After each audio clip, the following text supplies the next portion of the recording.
fourth-generation San Diegan, born and raised in the heart of this community.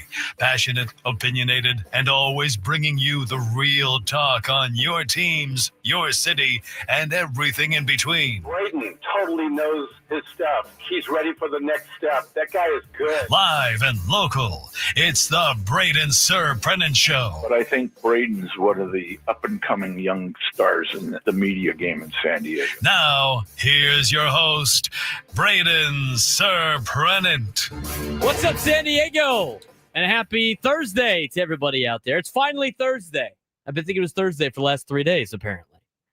So it's finally Thursday. I'm fired up on a Thursday, ready to go. Fun time of the roundtable as always. Always a good show. And last segment was pretty good. The subject matter. Potentially a salary cap coming to Major League Baseball. We'll dive into that a little bit later on in the show. And give Frank's opinion on that as well. As that was a nice little heated debate to end the roundtable. And a lot of stuff about the roundtable today, involves some of the struggles that were and are for the San Diego Padres currently. One of them being last night's pitcher, Dylan Cease. I didn't know where to begin with the Dylan Cease conversation. I said it the last time he pitched on air. Did I not say this? I'm pretty sure I said this. I think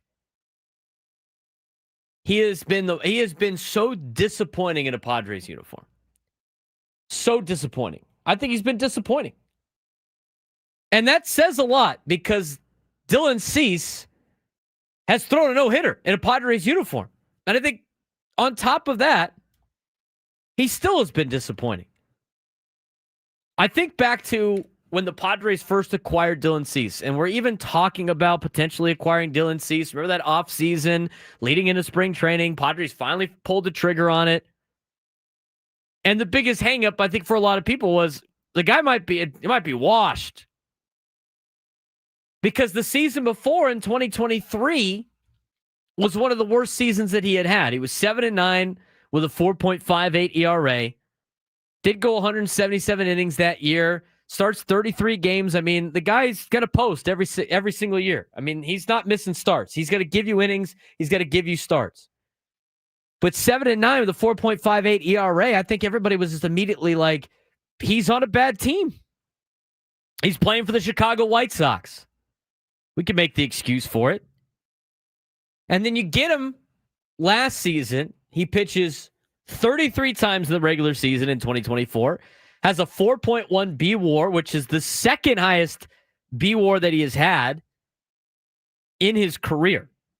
It was the second best season, according to Baseball Reference WAR, that Dylan Cease had in his career. 14-11 to the 3.47 ERA and went 189 and a third innings last year before he got to the playoffs. 224 strikeouts. I mean, the guy has had over 200 strikeouts every year for the last 4 years. And you thought, look, he's back to what he was supposed to be. He's back to being the Dylan Cease that everybody saw him be in Chicago when he first came up in a White Sox uniform. It looked more like 2022 than it did like 2023 for Dylan Cease. And then the playoffs happened, and he didn't do well in his first start. And then they pitched him again on 3 days rest, and he got shelled in 3 days rest. And then so far in 2025, with the exception of probably one start, he has been, I would almost say, awful for the high standard that Padres fans have for Dylan Cease, but even Dylan Cease for himself. I mean, when you acquired a guy like Dylan Cease from the White Sox, he was supposed to be like your number one.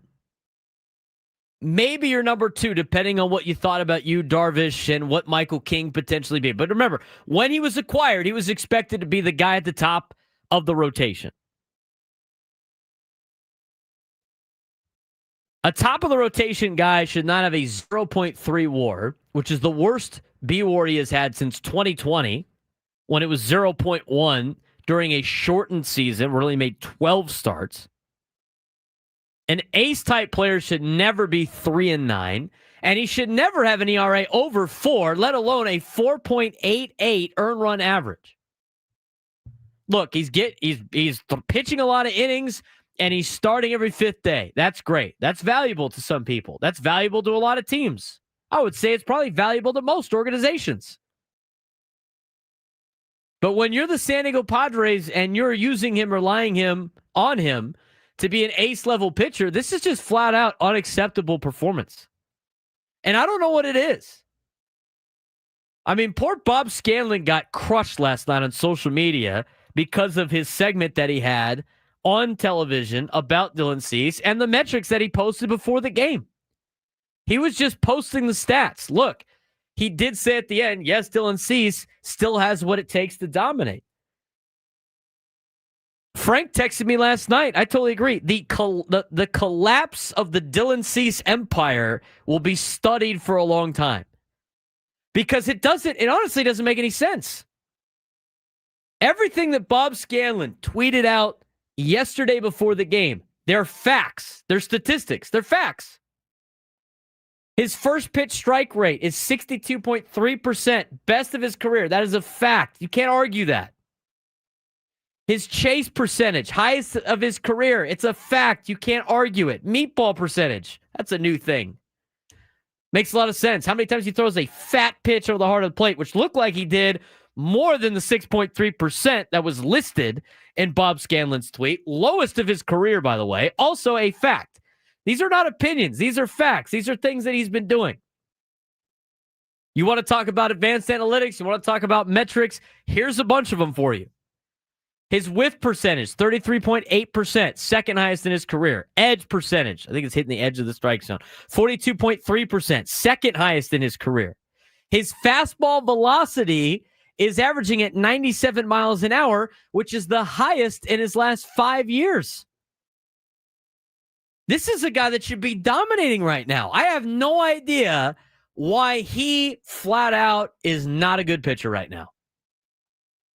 And I don't think I'm being too harsh on that matter because I've seen a lot of you guys on social media say some even more disparaging things about Dylan Cease. I don't understand. I don't get it. When he pitches, it actually doesn't look bad. Woods brought up a good point on the roundtable. You watch Randy Vasquez pitch, it's like, this is about to explode on us at any point in time. You watch Dylan Cease pitch, I mean, he mows people down. And you're like, what? I mean, there was a couple of at-bats last night. You're like, oh, this guy could, rip off 11 strikeouts. He might be unhittable tonight. And then all of a sudden, the bottom of the order comes up, and he gets shelled. It's funny they brought up on television those stats that he had against 7, 8, 9 hitters. I thought in general the Padres pitching staff was awful against the 7, 8, 9 hitters in other teams' orders, which I find very ironic and also funny because the Padres 7 and 9 hitters are like the worst statistically out of any team. They flashed those numbers. I didn't know. But just based on watching Padres pitching, and I was even thinking about Dylan Cease in general. I was thinking about the Padres pitching staff. It just seemed like they can never get 7, 8, 9 out. I mean, watch them play the Dodgers. They mow down Mookie Betts, Shohei Ohtani, and Freddie Freeman this year. They're like non-factors against San Diego. And then it was like Tommy Edman and Andy Pages. And whoever the catcher is in LA that's not Will Smith, I don't even know his name because the guy can't even hit water if he fell out of a boat. It's those guys that are doing damage. I remember that entire series going, 7, 8, 9 is kicking our ass right now. And I'm like, okay, what is the problem here? But you find out the problem might just be Dylan Cease. I can't believe Dylan Cease can't get 7, 8, 9 hitters out. I mean, the stats, they flashed it, and after that home run by whoever it was, I mean, he gave up 15 last night. They flashed the stats, and you're like, oh, that looks really bad. Oh, it's gone now. I got to go look it up. I don't know what you do with Dylan Cease. I'm going to be quite honest with you. I don't really know what you do with him. All the advanced metrics say he looks like he's, as Bob Scanlon said, still what it takes to But what do you do with him? Teams will take him, right? But it's not like you're going to get something huge out of it. You might get something back. But if you trade him, I mean, who's filling in the pitching staff? You're going to have like Bergert pitch in a playoff game? You're going to try to use what you get from Cease to flip for another pitcher? I mean, it makes things a little complicated right now. You're not re-signing him because I don't care how bad he pitches this year. I agree with the roundtable. It's not going to affect his bottom line in free agency at all. Somebody's going to give him $30 million a year. He might not be getting $35 million a year, but for a pitcher that has had the track record of Dylan Cease, who goes out there and starts 33 times a year and doesn't miss starts and gets you a lot of innings, that guy's getting a big contract with the. It doesn't matter how bad he pitches. And again, I've said this before, you can't make emotional decisions. I mean, it would suck if you decided to trade him and all of a sudden he figures it out somewhere else. This is going to frustrate you more. But I don't really know what you do with this guy. Now, the good news is you have Michael King and Yu Darvish on the rise. Michael King is expected to come back hopefully in August. Yu Darvish has already been back, and he has felt good the last couple of days in recovering from his start.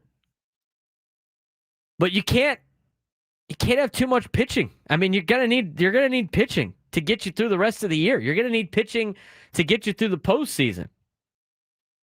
And people that just want to be negative just to be negative is like, oh, playoffs? Oh, this team's a joke. I mean, tell me that after the trade deadline. I can't make my judgments on this team until after the trade deadline because A.J. Preller wheels and deals all the time at the deadline. This team's not complete yet. I'll tell you right now, though, the way they're playing, I mean, they're not going to go far in the playoffs. We talked about that on the roundtable, too. You got to do better than 3 of the following teams at the end of the season. Cincinnati, St. Louis, San Francisco, Milwaukee, and Arizona. If the Padres finish in second, which they're a game out of second place right now, to a Giants team that's not that great, those are who you're competing with. I'm telling you, well, go watch other teams play baseball. It's not very good. It's not very good. You have to do better than 3 of those teams. And a couple of those teams might not even be buyers at the deadline or sellers. They might just stand pat. They could sell. I mean, you look at Milwaukee in the past. Milwaukee, while they're in contention, kind of in the same spot as they are right now, they traded their closer away to San Diego. You don't know what these teams are going to do. It's easy to sit there and be like, yeah, it's over. It's over. I mean, if that's the case, I don't know why you watch the games. You might as well just stop watching. Just get ready for football season.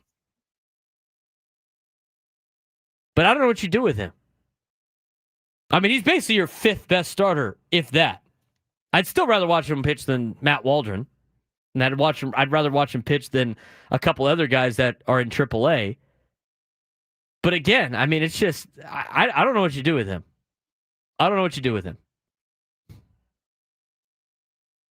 Because at least he gets the innings, right? But he's been bad, to say it nicely.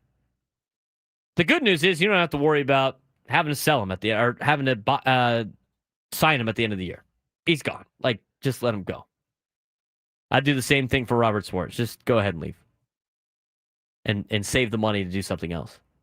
But yeah, I mean, he gave it the grand slam to Perdomo. I was like, you might as well turn this game off. I mean, it's over. Like, Padres haven't shown anything in the last couple of months to show you that they were going to be able to overcome what Dylan Cease gave them as a start. There's no way. I mean, they clawed back with a run with the middle of the order. But then again, guys on second and third last night, and guess who comes up? 8 and 9 in the order at automatic outs. I mean, you weren't getting anything productive out of 8 and 9 in the order. And it was less than 2 outs. I mean, a sac fly would have worked. Nothing. So, I don't know what you do with Dylan Cease. I just know I just already know what would happen if you wanted to trade him or get rid of him. He'd just immediately turn into a star, and then I have to listen to everybody complain about why did we get rid of him and everything like that, because it's easy to talk in hindsight. But It's. I don't know what you do with him. I really don't. I don't think really trading him is going to get you anything that you think is going to happen. I mean, unless you think you're going to get another Fernando out of the trade, he's better off just eating your innings throughout the rest of the year and hoping he does better. I mean, you have the best pitching coach in baseball. Everybody talks about it all the time. Maybe he could fix him. But I don't know what the problem is. It doesn't even look mental. I said that on the round table. I mean, when Jackson Merrill leaves the at-bat, like leaves the plate right now, he looks like he's seen a ghost. It's mental for him. You could tell. Dylan Cease, it's like, I don't know. Guy's striking out a lot of players. All his advanced metrics say he's good. But all his actual stats that matter are not. I have some of these other stats that Bob Scanlon have. We got a lot to get to on the show today. Special guest. We'll have Jason Adam join us in the noon hour. Went down there and talked to them yesterday. Had a great interview with Jason Adam. Great story of him making the All-Star game and a great cause that him and his wife support with a lot of T-shirts that he has that helps child trafficking and also helps out families in need. That are single parent families. We'll talk about that, how you can get one of those shirts, how you can help that cause with Jason Adam in the noon hour. We will also get you an update on what's going on with Over the Line this weekend. Everything you need to know for anybody that's playing. Tom Doyle from OMBAC will join us at 1:15. We'll break down the final game of Padres and Diamondbacks in the 1 o'clock hour and talk a little bit more about what we've learned from the first half and dive into a couple other topics that are at hand. We also want to talk about this one story in the NFL in a little bit, in which the Players Association for the National Football League is colluding with the NFL. It's a lot to get to. If you want to join the show today, 833-288-0973, 833-288-0973. We'll get your phone calls when we come back. Braden Surprenant Show, off and running. San Diego's #1 sports station, 97.2 The Fan. You feel that warm breeze? That's the Mexican River telling you to come experience a vacation filled with sun, salsa, and sea view. Nobody does the Riviera like Norwegian Cruise Line, sailing right out of San Diego or LA. Your vacation starts the second you step aboard, with so much to do every day. Visit ncl.com. Call your travel advisor or call 1-888-NCL-CRUISE. Feel free to experience more at sea with Norwegian Cruise Line. Hey, it's Ben Higgins here to talk about a scary word, probate. That's what happens when you pass away without leaving a plan and the state decides how to handle your assets, tying everything up for months or longer in an expensive process that could also mean a huge extra tax bill. The good news? You can skip probate entirely by setting up a simple online plan with Trust and Will so your family gets immediate access to your estate. No courts. It's easy, affordable, and you can do it all online. Just visit trustandwill.com and use code FAN to get a 20% discount at trustandwill.com. Attention, all taco lovers. The Craft Taco, already famous in Sorrento Valley as one of the top places to eat in San Diego 2 years in a row, is now open at its second location at the National History Museum at Balboa Park. Come visit the Craft Taco for lunch or happy hour. See you soon.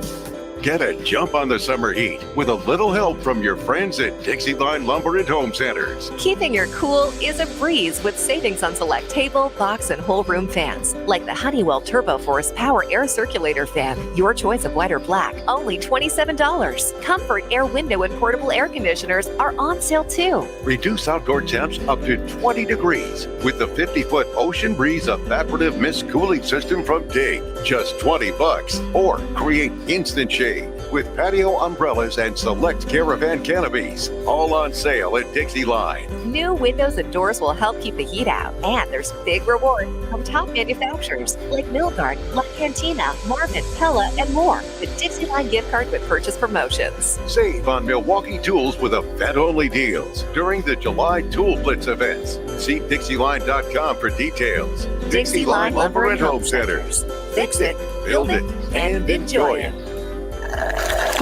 You got a new Tucson from Hyundai of El Cajon? Yep, I went with half a car.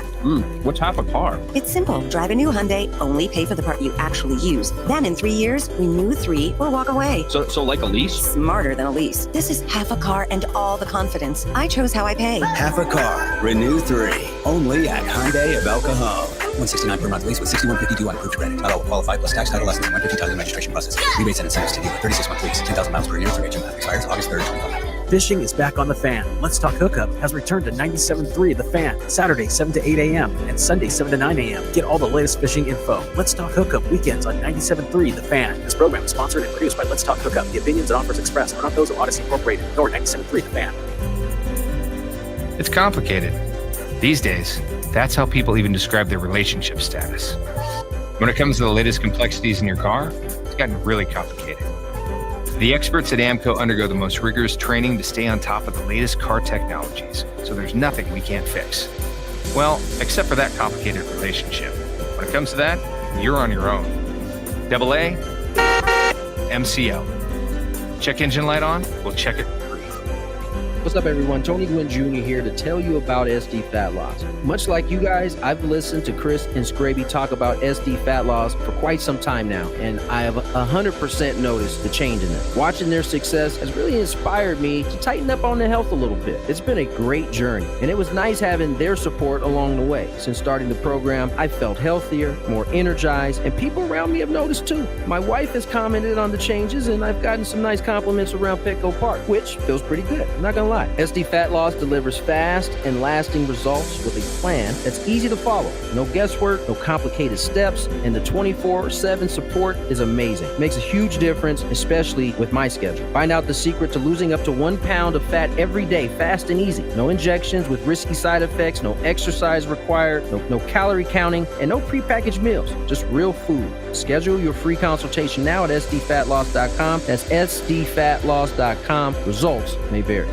Life insurance. Why are you putting it off? Can't afford it? Too much hassle? Think you don't need it? There's lots of excuses for putting off life insurance. But if you weren't there, who would pay the mortgage and other bills? With Ethos, you could be covered in 10 minutes and boom, family protected. Ethos, fast and easy online term life insurance. Up to $2 million in coverage with no medical exam. Some policies as low as $1 a day. Answer a few health questions and get your free quote at ethos.com/radio. That's ethos.com/radio.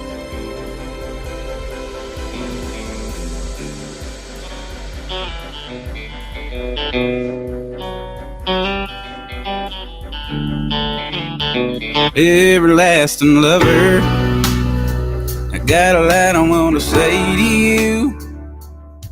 When you make me feel less. 11:22 on a Thursday. We got Jason Adam coming up in the noon hour to start off the 12 o'clock hour.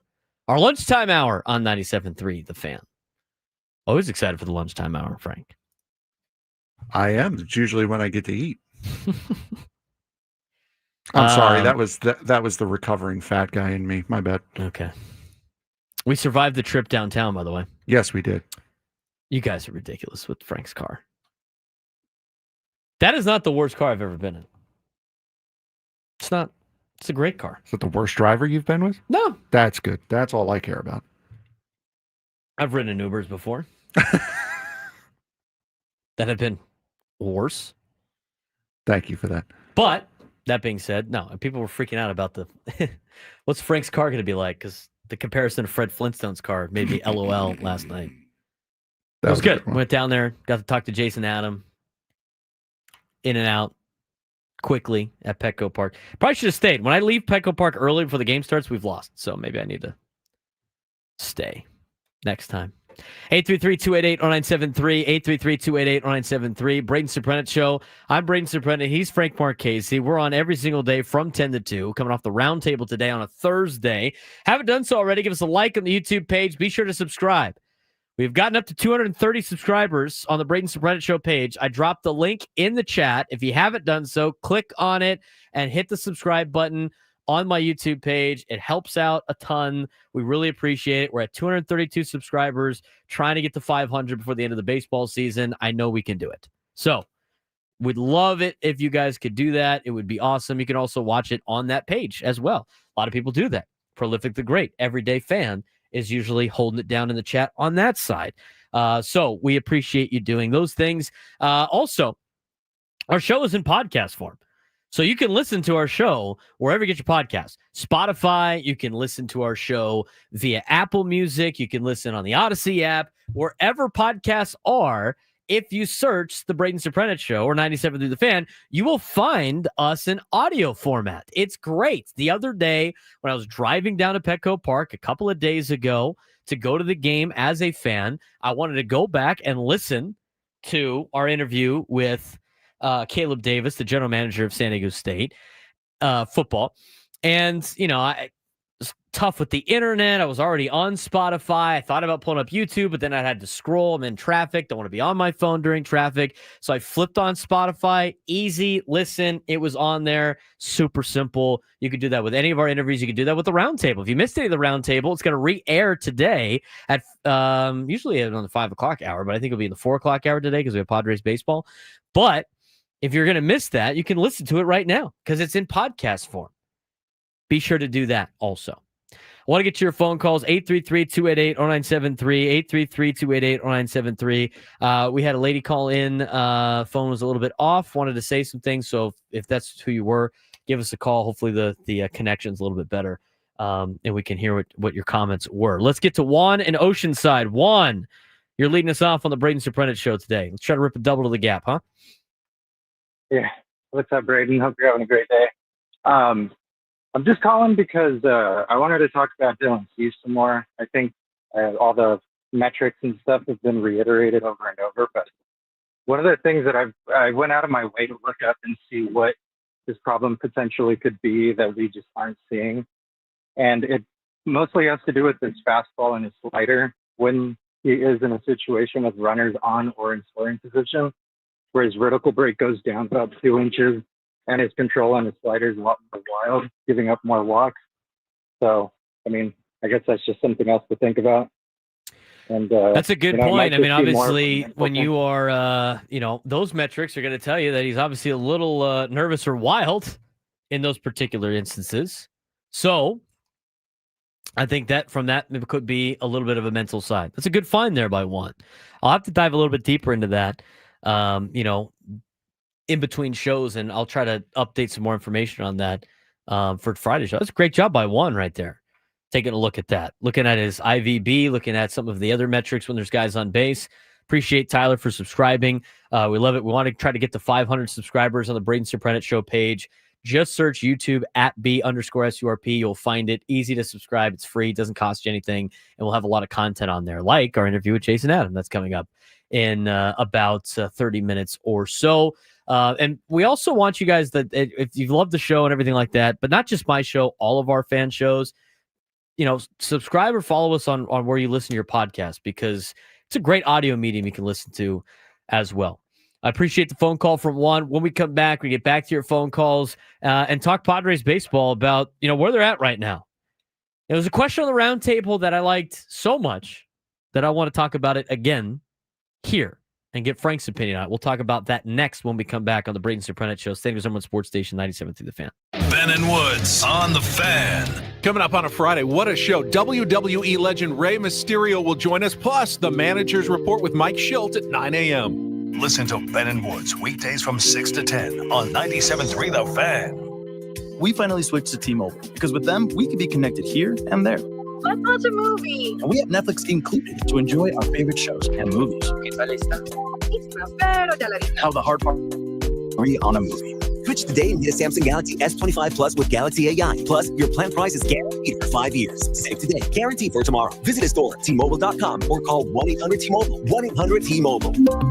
Guarantee smoking price, talk, tax, and date. Exclusions like taxes and fees apply. See exclusions and details at T-Mobile.com. Receive Netflix and with ads on us with qualifying plans. I'm Kiara Palazzolo, VP of Digital Marketing for the American Management Association, a company focused on the management training skills needed to enhance the careers of business professionals. We did our research when it came to the best companies for website development and chose AmericanEagle.com. And we couldn't be happier. AmericanEagle.com worked closely with us to understand the front and back end requirements needed to launch an e-commerce website that could handle the complexities of running thousands of seminars nationwide. Our robust new website and improved SEO saw immediate increases in site traffic and web revenue. If you're in need of managerial effectiveness and success, visit our website at If you're in need of a website that provides an unparalleled consumer experience, I highly recommend AmericanEagle.com. Transform your business today Dial 877-WebNow1 for a free digital consultation with AmericanEagle.com.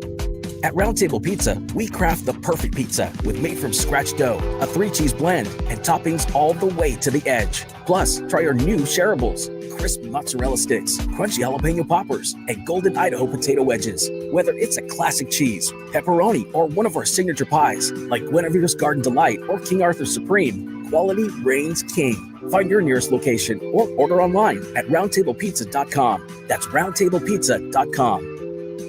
Hey gang, it's Woodsy. Ever wanted to drink your shower water? With Eagle Water SoCal Smart Filtration, you actually can. Their cutting-edge systems give you pure, fresh water, perfect for the whole family, kids, pets, everyone. Say goodbye to contaminants that corrode your home pipes and appliances and dry your skin and scalp. Say hello to clear skin, silky hair, and happy taste buds with longer-lasting home pipes. Your family will love you for it. Join thousands like me who've upgraded their water. Call 760-350-3338 or visit ecowatersocal.com today. Trust me, your water should be perfect.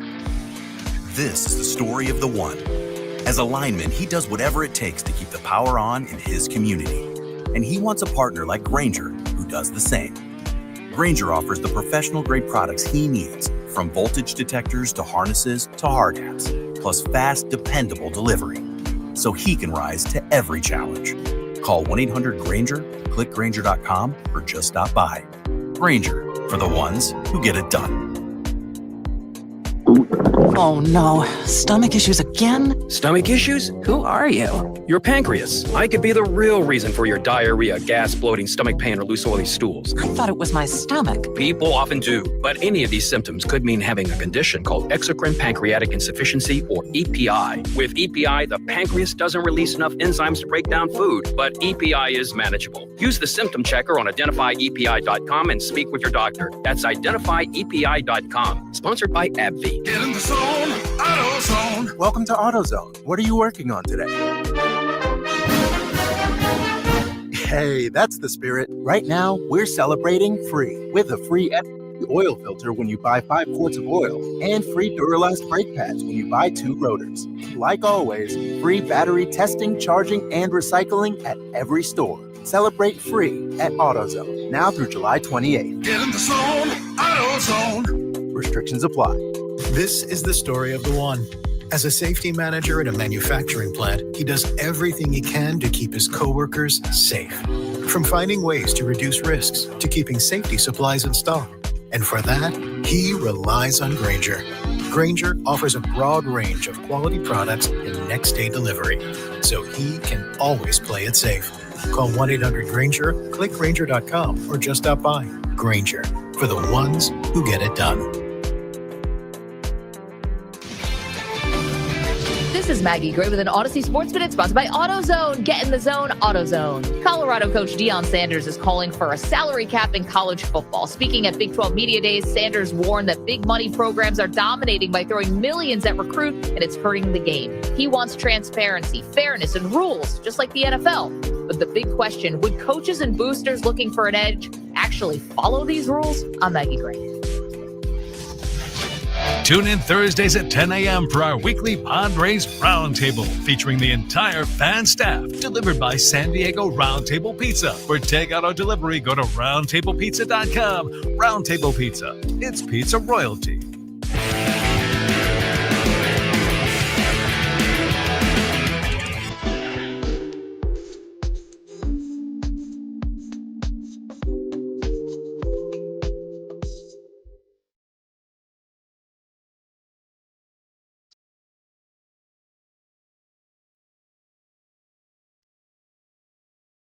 $11:35. Jason Adam, Padres relief pitcher, will be joining us to start off the noon hour. Ask the question in the chat about, has this team been fun to watch in the last 2 months? Has it been enjoyable to watch Padres baseball? I've gotten a lot of different answers. You know, I think it's been tough. I think it's been a tough watch. And it's a frustrating watch because, and what makes it frustrating, but yeah, here we are, because we watch every single game. Can't not watch it. It's still must-watch television, I think.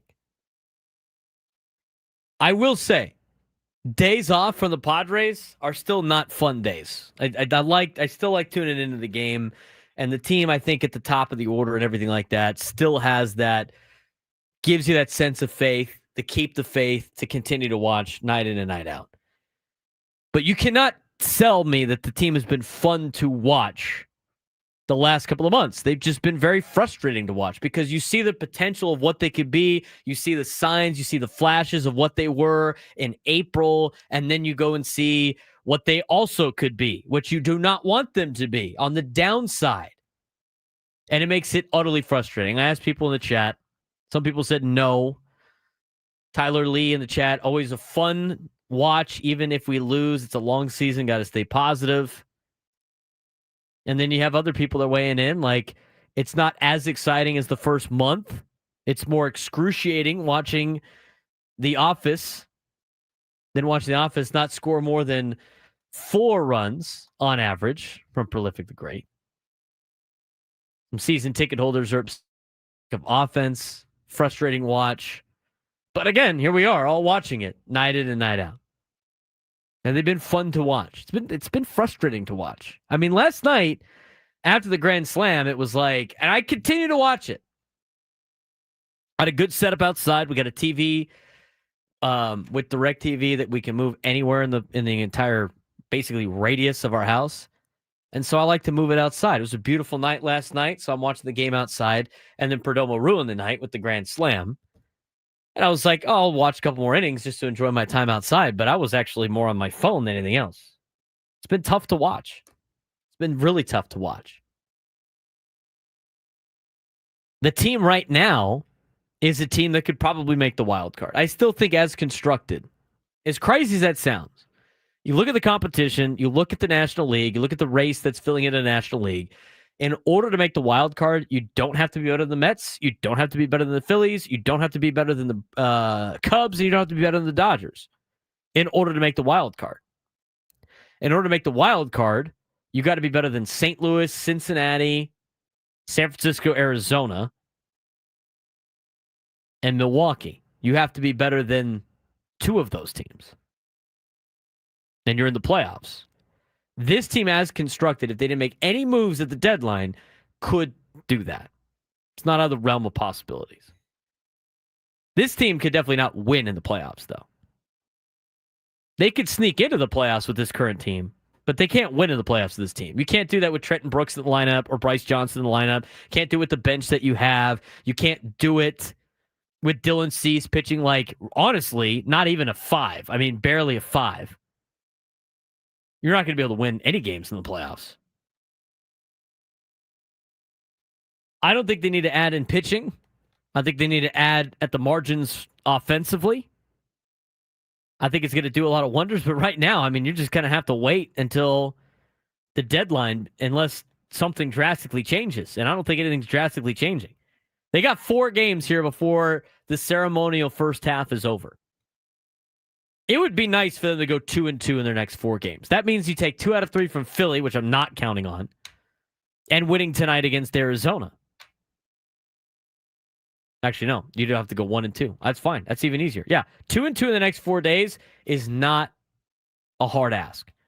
Winning 1 against Philly and winning tonight is not a hard ask. It would be great if they could do more than that, but I think that's a pretty basic ask for the Padres. They haven't won 2 games in a row in the month of July. But if you could go 2-2 in the next 4 and then take a breather at the All-Star break, schedule lightens up a little bit on your road trip before you get to the trade deadline, I think you could feel a little bit better. But right now, I mean, it's been tough to watch. The team's been tough to watch. 833-288-0973, 833-288-0973. Got to Kevin in Chula Vista. Kevin, what's going on? Have you enjoyed watching the Padres the last 2 months? Oh God! You watch every day. It's you can't kick it. You got to watch every day. Keep the faith. You know, and Braden, I'm one of the ones who watches 9 innings right down to the last out, regardless of whether the score's 20-0 Padres or 0-20 against the Padres. Yeah, it's painful with this lineup because it's not a professional lineup. We know that. When you've got the manager claiming that Brooks is your magic bullet. I don't know whether he had silver his bullet off the tongue bench was a tough sell for a lot of us. in his cheek. Yeah, well, I don't know if he had his tongue in his cheek when Mike said that or not, but if he didn't, then he's insulting us. But that's another story. Yeah, Dylan Cease, real quick, and then I want to get over to the discussion you had at the roundtable on the collective bargaining agreement, if I can. Yeah. So the thing, Braden, that bothers, I think, most folks about Dylan Cease is that he's wildly inconsistent. He was brought here with the thought of being a number one, number two guy, and this is, again, a guy now pushing a 5 ERA every time he goes out there. This is a team that can ill afford giving up 5 runs, let alone 2. So in terms of the value in return that we've gotten versus what was on the back of his baseball card, if Niebla can't figure this guy out and get him straightened out by now, there's a problem here. And I don't know what it is. I'm not a pitching guru, but he is like a home run machine. And at the least possible time when you don't want him to give up a home run, movement goes out of the park. Last night was a great example of that. So this is where people are I think, a little bit perturbed in that we were thinking we kept this guy, that he would perform at a 1 or 2, recover from his lapse last year from the Dodger game in the playoffs. He hasn't done it for whatever reason. Only he knows, and maybe the management knows. But from a fan's perspective, the optics on Dylan Cease look awful. And that's just the way it is. Quick comment on the collective bargaining agreement. I've always been in favor of a floor, a salary floor, to get the Colorado Rockies of the world to be required to spend some money because they're making money. As well, I've always been in favor of revenue sharing because the Dodgers and the Yankees can yak all they want about their networks, but those networks don't go anywhere unless they. And so it's fair, in my mind, to distribute evenly a little bit more of that money if we're going to go with the expectation of a floor, which we should. I'm not in favor of salary cap. I don't think it's going to work. And I think the players will accept the floor because at that point, it's going to force the owners that are just putting money in the pocket. They're finally going to have to become accountable. And I think that's important as well. So if you're giving a little bit more money to the ownerships that comes out of the revenue from the TV streams, then that satisfies them a little bit. The players get a little bit on the back end with the floor. And I think that's the best way to I think, resolve some of the inequities. It's not perfect. It's not what everybody wants, but I think it's far better than what we have now. Well, it's definitely a step in the right direction, which could potentially lead to a salary ceiling in the future and some other things that they could go with. I mean, obviously the owners want a salary cap for a lot of different reasons. They probably don't want to pay the players as much either. But as watching the National Football League, I mean, it's not like guys aren't making top dollar in that league either. There's just more, instead of the top of Major League Baseball making all the money and nobody else making any money, they get capped a little bit, and then other players do get, in fact, a little bit more money. I think what makes the league the most competitive is the revenue sharing, the TV contract sharing, which hurts the owners, and then, of course, a salary cap and a floor. The floor has to be in effect in general. You can't just punish the teams that actually want to do well. You have to be able to make the teams that don't want to do well and just collect a check. And the owners that are greedy and just want to keep it for themselves, you have to make them have to pay or sell their team. So there needs to be a salary floor too.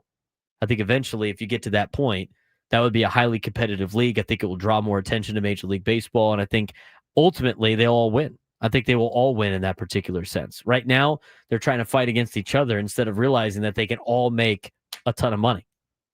But it's going to take time. So I don't mind the idea of going with a salary floor first. They definitely need that.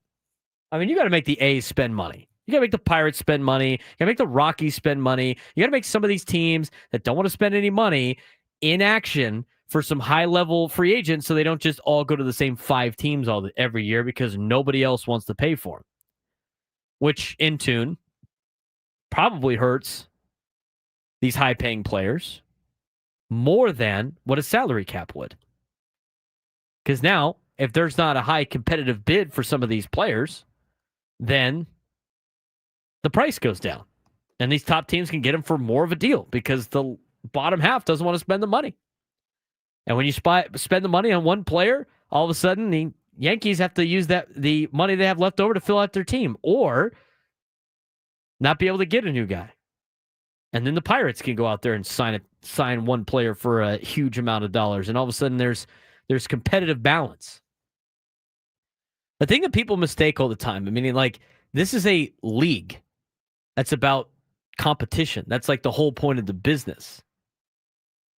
Sports are not necessarily a free market. You can't just compare free market to everything because we live in a capitalistic society. I mean, there's areas in order to make things competitive for a league. Again, it's a league. This is not like the economy, right? The economics of baseball. It's a league that's supposed to be for entertainment. This is how they structure a league. And if you want to make a competitive league, you got to have everybody play by the same rules, which is not the case in Major League Baseball. It's not even close. But the CBA is going to get nasty. Enjoy baseball while you can the next 2 years. Who knows how long they'll be out. But as Ben Higgins mentioned in the roundtable, and I totally agree, every day they miss games in 2027 hurts them in the long run where people will start paying attention to other sports. Because eventually, people that live in society and have to deal with a lot of other stuff on their plate are not going to bend over backwards for a league that's not playing. Eventually, the juice is not worth the squeeze to people. That's what happens in a free market. 833-288-0973, 833-288-0973. Jerry and Santee, you're on the Braden Surprenant Show. What's going on, Jerry? Hey, Braden, how you doing, man? I'm doing well. I got a few thoughts. Thank you. I got a few thoughts about the Padres here. Number one, I think we're all frustrated with Cease. I think there is a way for the Padres or Preller to make a deal, load and then gain some load. I honestly think that Preller, up to this point, I think the hesitation is that he's doing something big. I just got it in my gut. This guy will not just do a minor league catcher or some left fielder that's struggling with another team. I think he's going big. And I'm going to put it out there. I may be 1,000 feet off here, but I think he's going to go after Ronald Acuna Jr., who I understand is not really happy with Atlanta. And I could see that deal coming down. And maybe throw in a Sean Murphy. You're taking on $17 million for Acuna for 4 years. You're taking Sean Murphy at $15 million for 4 years. You now have your offense set for the next 4 years. And then you can ship off Cease and Suarez and shed some of that load. That's my thought. Just thought I'd throw it to you. All right, Jerry. Throw in a Sean Murray. Yeah, just throw him in.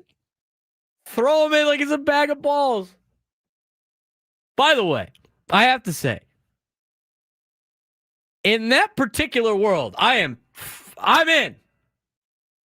You heard it here first. I like what Jerry said. He's shooting for the moon, Frank. He's shooting for the moon.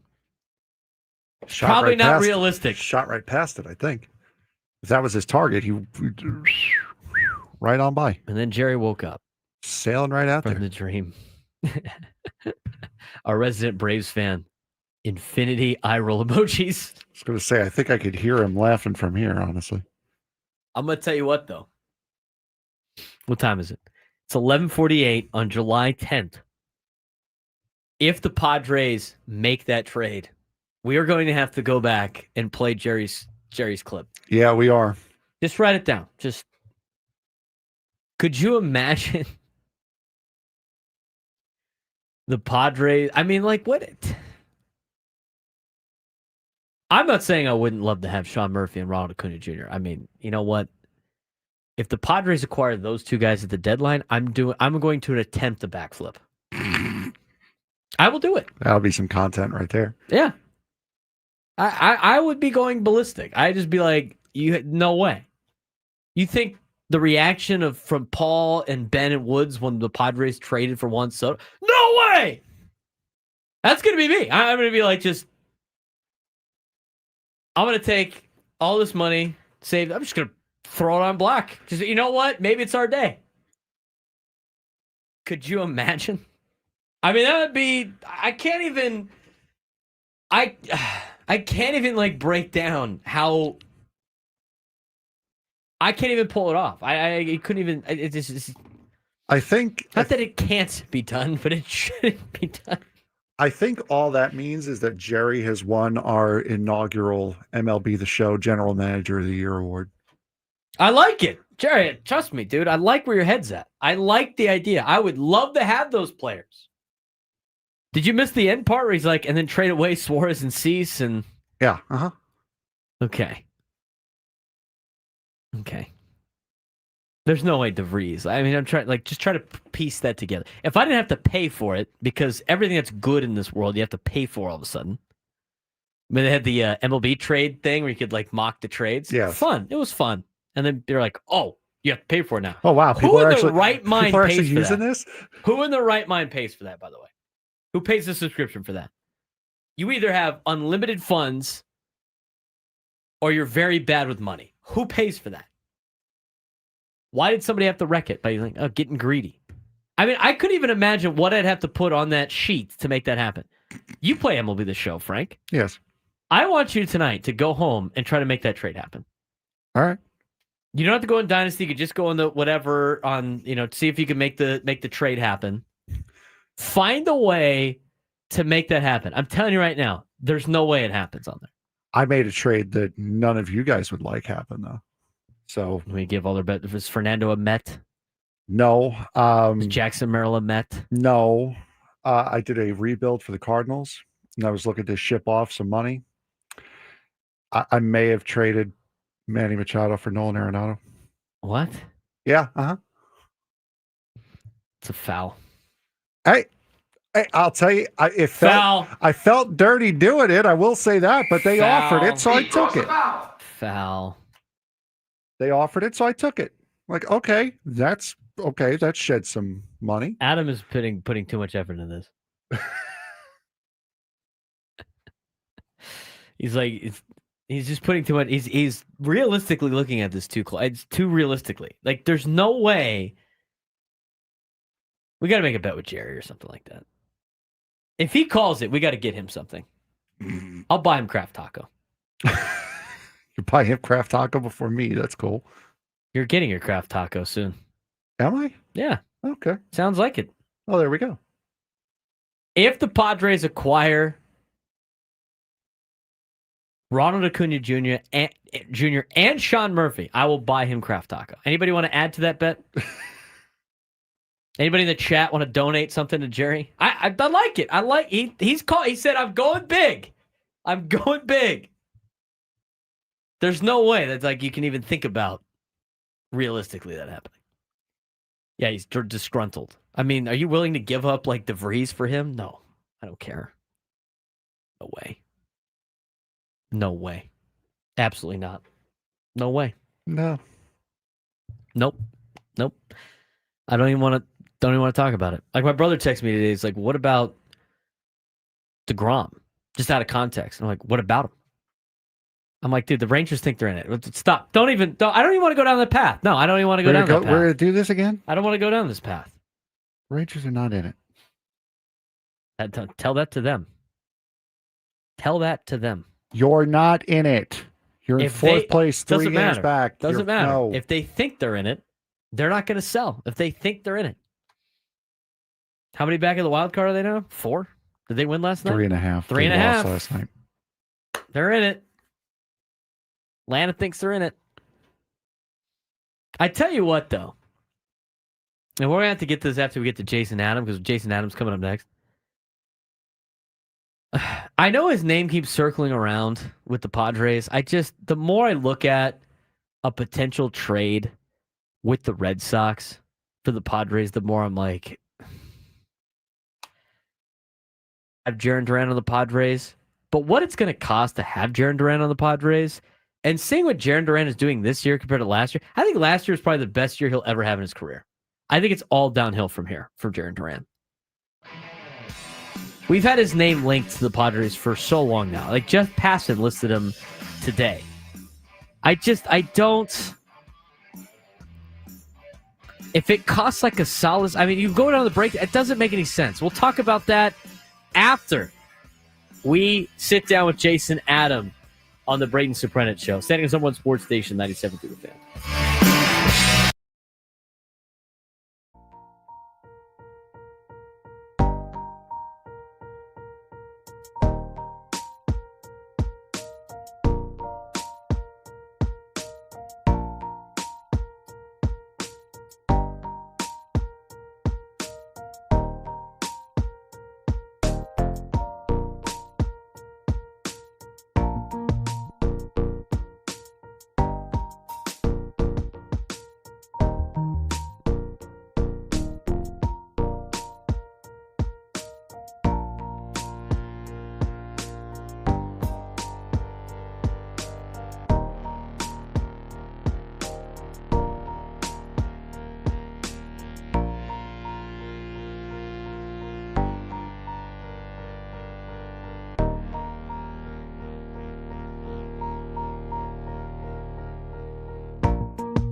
New lunchtime hour on 97.3 The Fan is brought to you by the Craft Taco. Bold flavors at 2 locations, Sorrento Valley and inside Balboa Park's Natural History Museum.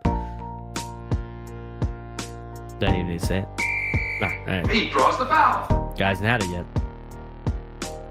There may be a rumor that Frank might be having it next week. Heard that on the rumor mill. The fouls end next week. Potentially.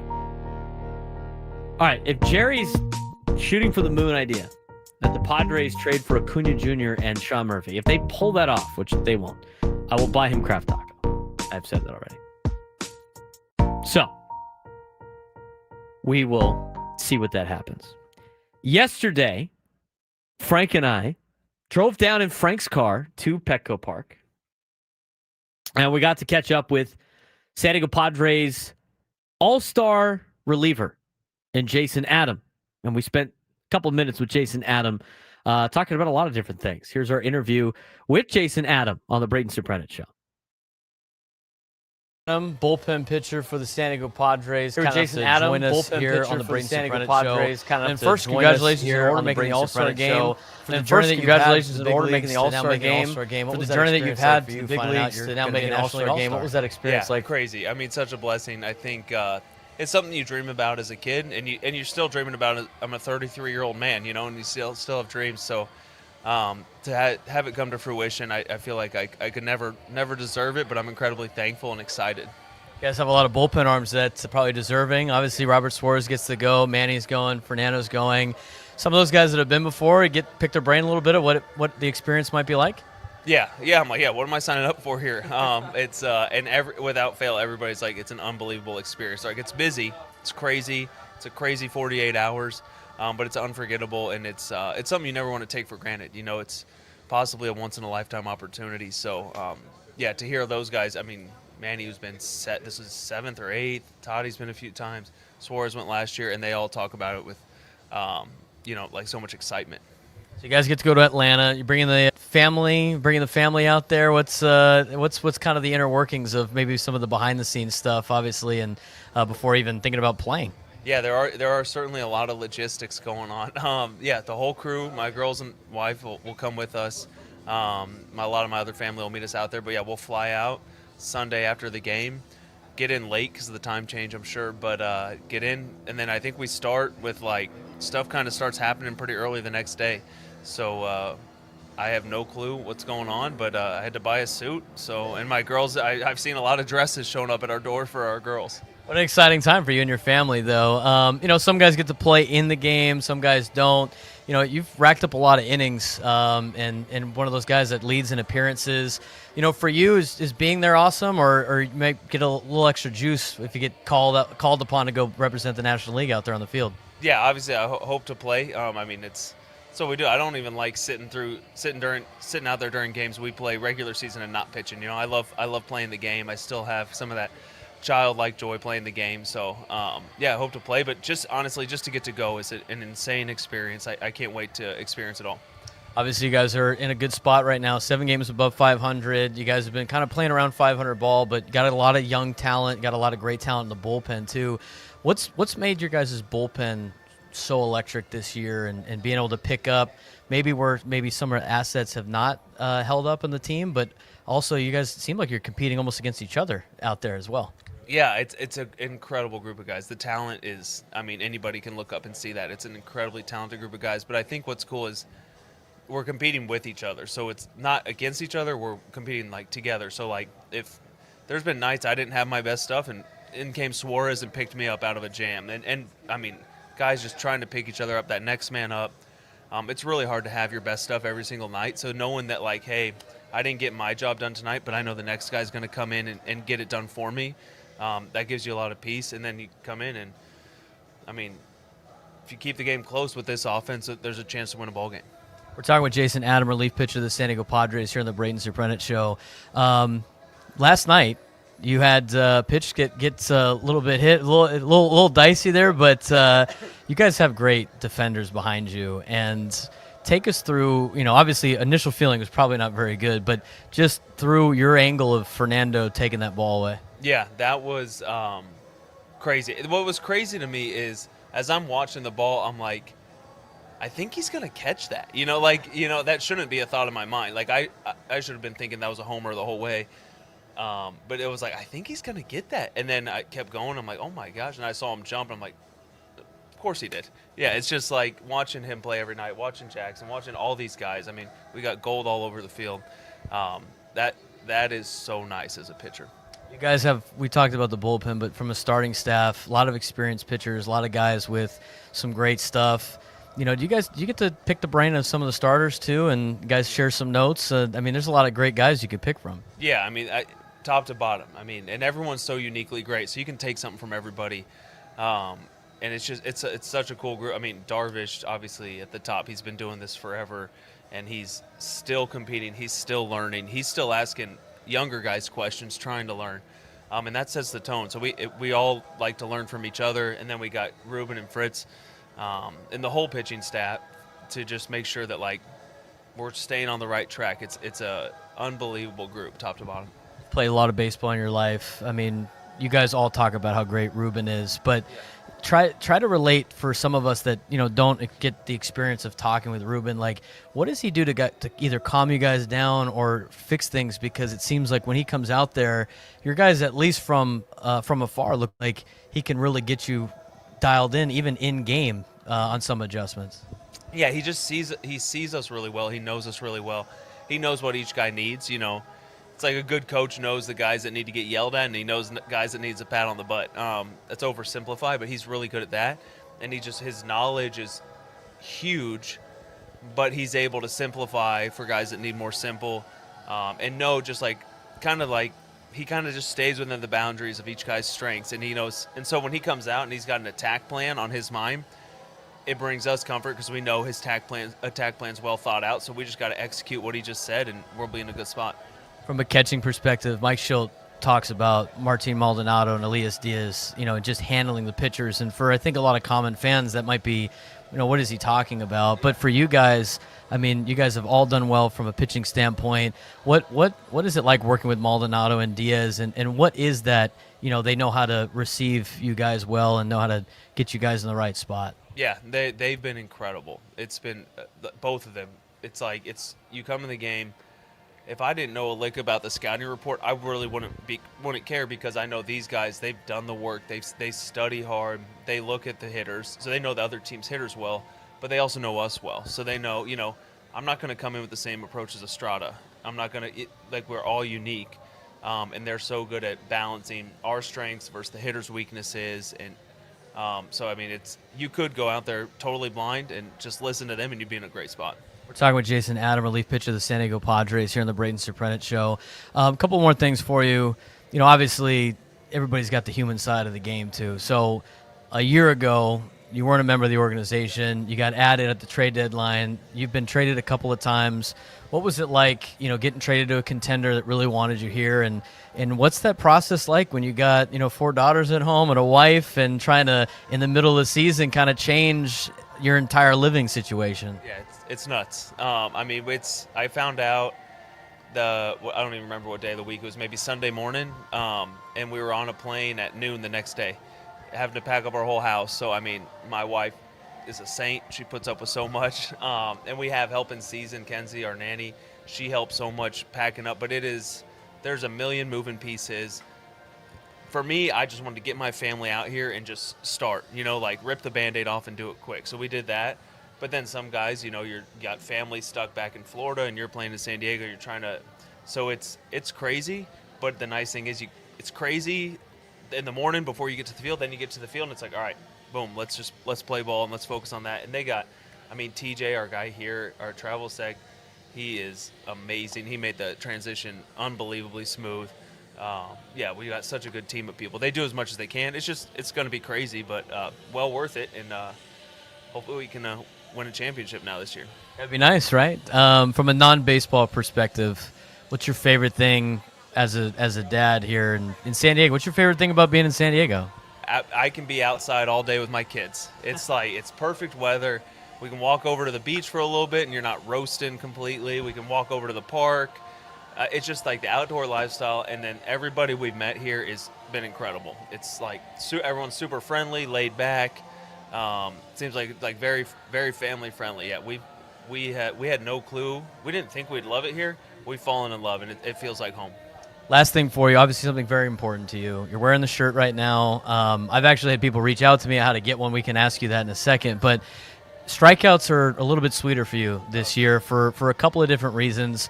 There was an article in the paper about it, but for people that don't know, explain the T-shirt, explain why the strikeouts this year mean a little bit more in what you're doing. Yeah, so we partnered with Olive Crest. Part of it's these shirts, but Olive Crest is an organization that just helps at-risk youth, basically. A lot of it in child abuse, like you'd think about typical child abuse, and they're ready to help rescue kids and put them in a safe home. They have foster families, and then they do youth that are being sex trafficked, which is even more heinous. And then they also help. They have a really cool program where they help parents. A lot of times they're single moms whose kids are in neglect, but the moms are trying not to neglect them. They're single, impoverished, working 4 jobs, trying to put food on their family, and it's an opt-in program for these moms or dads who can call and be like, hey, I just need a little help for a few months to get back on my feet, and a foster family's ready to take these kids in. So, sorry, that's kind of the overview, but they serve families and kids incredibly well, and I've seen them redeem the lives of so many kids, and so my wife and I, we've kind of fallen in love with this organization. And so if you buy a shirt on RotoWear, the proceeds will go to Olive Crest. But yeah, they're a great organization. How cool is it that all your teammates help support and wear the T-shirt around, and kind of the support you guys have in that clubhouse that we can't see on a daily basis? Yeah, it's unlike anything. I mean, I put the T-shirts on guys' chairs hoping a few guys would wear them, and every single guy wore it out there that day. And I've become a crier since I had daughters, but it made me want to cry because these guys, they say we're family, but they don't just say it; they live it out. And they didn't know of Olive Crest before me, and they just came. They're like, if you're in, we're in. And I think it's that attitude that's going to help carry us on the field and off, knowing that we'd do anything for each other. Well, Jason, I think I've taken up enough of your time. Thanks again for joining us. We really appreciate it, and have a good time with you and your family in the All-Star game. It's going to be a fun time. Thank you so much. We can't wait.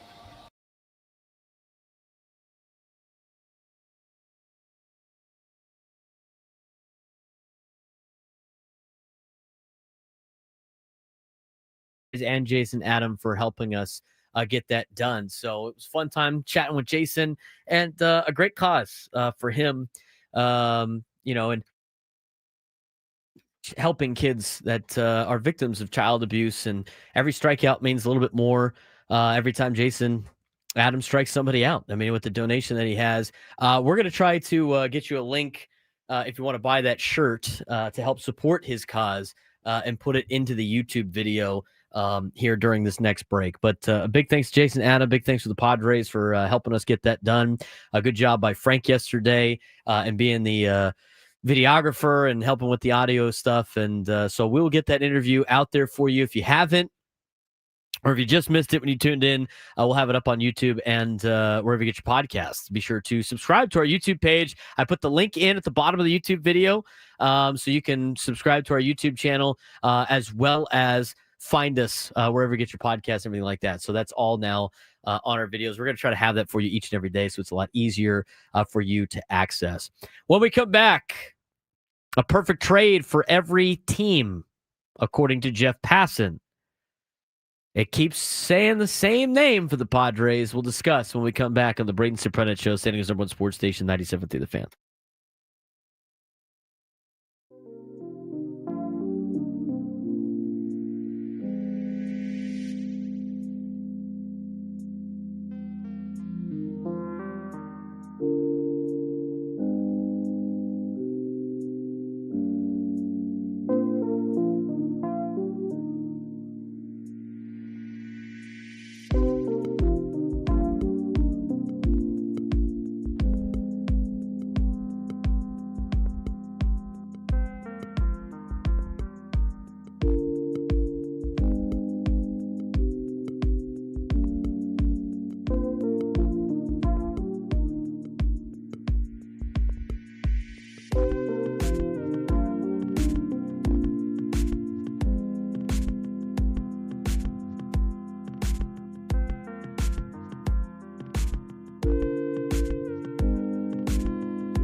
12:19. Baseball coverage of the 97th Fan presented by T-Mobile. Head to T-Mobile.com and get a great deal on iPhone 16 Pro. It's a fun interview with Jason Adam. And as mentioned before, you can buy that shirt at RotoWear, which has a contract with Major League Baseball. It has a lot of the products that you'd see and a lot of good ones that on there. And Strike Out Child Abuse is what you can get. They only have a couple of sizes right now left. All the proceeds from each shirt, proceeds for each shirt sold will benefit Olive Crest and help prevent child abuse by strengthening, equipping, and restoring children and families in crisis. This special edition release will only be available for a limited time. Make sure to pre-order by July 6th, which is already passed. So they got larges left at 3X and X extra small, but we'll put the link on there for you if you want to check it out. And it is in the chat. There you go. Great interview with Jason Adam. It was really cool to go down there. We'll try to do more of those as the season continues. San Diego Padres will play the Diamondbacks for the fourth and final time this week. There you go. Fourth and final time this week, coming up at 6:40. Another 6:40 start. 5:40 pregame show. 3 games this weekend against Philadelphia, and that's it for the ceremonial first half. And then Jason Adam, Robert Suarez, Fernando Tatis Jr., and Manny Machado will be headed to Atlanta for the All-Star game. After that, the Padres have a long road trip in the month of July to finish up the month of July, and then it is trade deadline time. This is why I'm not overly freaking out about a lot of different things. I think it's easy to do right now. The Padres are not doing that great in terms of their overall performance. They have yet to win more than a game in a row. They've not been able to win back-to-back games at all in the month of July. And they're trying to just treading water right now in the middle of the season. Offense has been not great. Pitching staff has been good, but I don't know how much longer they can keep up exactly what they've been asked to do. But here's the rest of this is what you got until you get to the trade deadline, which is usually around the end of the month of July. Let me get the official date because it always fluctuates. It will be trade deadline this year. It's usually around July 31st, but it might be August 1st. You never really know. Sometimes they mix it up. July 31st. So it is the last day of July is the trade deadline. So here's how the rest of the month shakes out. Padres will play 4 games before the end of the ceremonial first half. 1 more game against Arizona, Margaritaville tonight. And then 3 games against Philadelphia. Home Run Derby is on Monday. All-Star Game is on Tuesday. And then there'll be the Comic-Con East Coast road trip for the San Diego Padres. They will be out there taking on Washington, Miami, St. Louis on this road trip.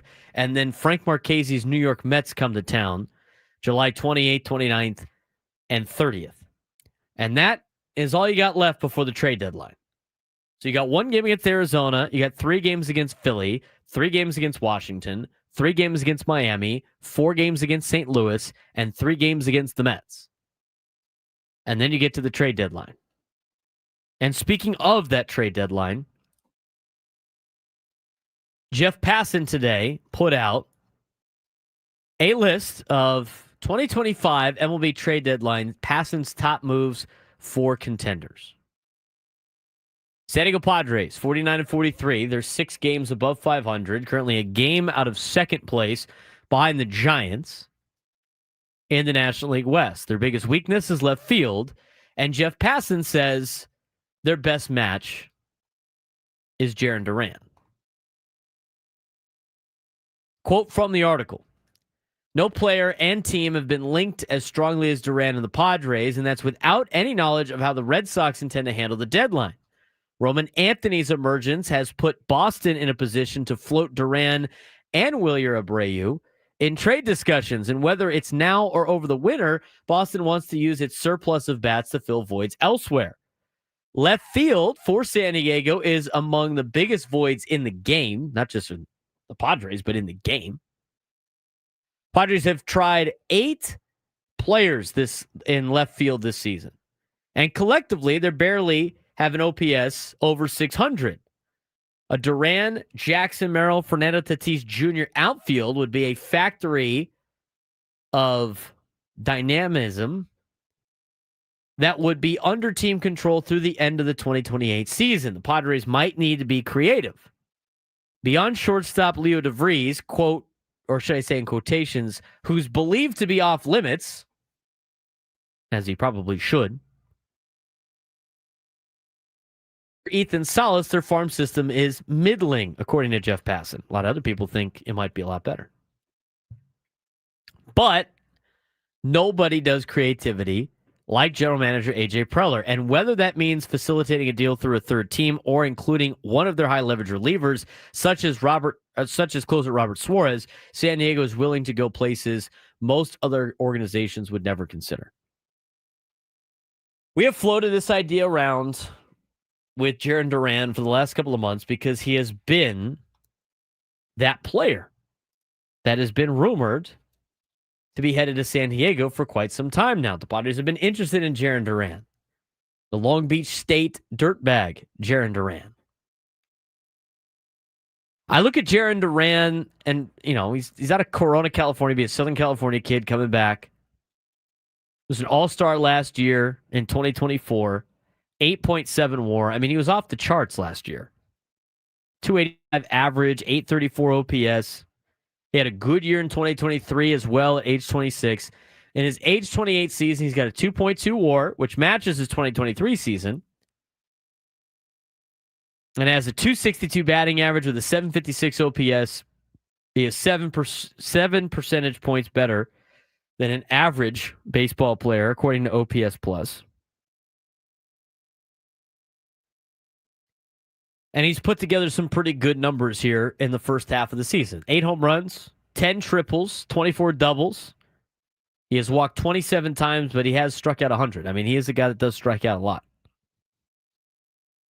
But the fact that the couple of things scare me when it comes to Jarren Duran. And I'm not opposed to having Jarren Duran on the Padres. I think having him on the Padres is fine. Just like I thought having Xander Bogaerts on the Padres is fine. I think a lot of these players on the Padres is fine. But it's not them being on the team that's the problem. It's what the cost of doing business might be the problem. As well as, yes, he's under contract for some time now in the future, but also, if you look at it, how many more productive years is he going to have? Was last year a fluke? I mean, if you look at his Fangraphs page and his baseball reference page, and you look at his stats from last season, last year's kind of an outlier. Plus, you factor in that he plays in a very hitter-friendly ballpark at Fenway Park. I don't mind him being on the Padres, but it's some of the costs that all of a sudden raise a red flag for me. We'll take a deeper dive in that when we come back on the Braden Surprenant Show, San Diego's #1 sports station, 97.3 The Fan.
12:34 on a Thursday. Getting ready for a fun weekend in America's finest city, especially going out to Fiesta Island this weekend. Over the Line going on at Fiesta.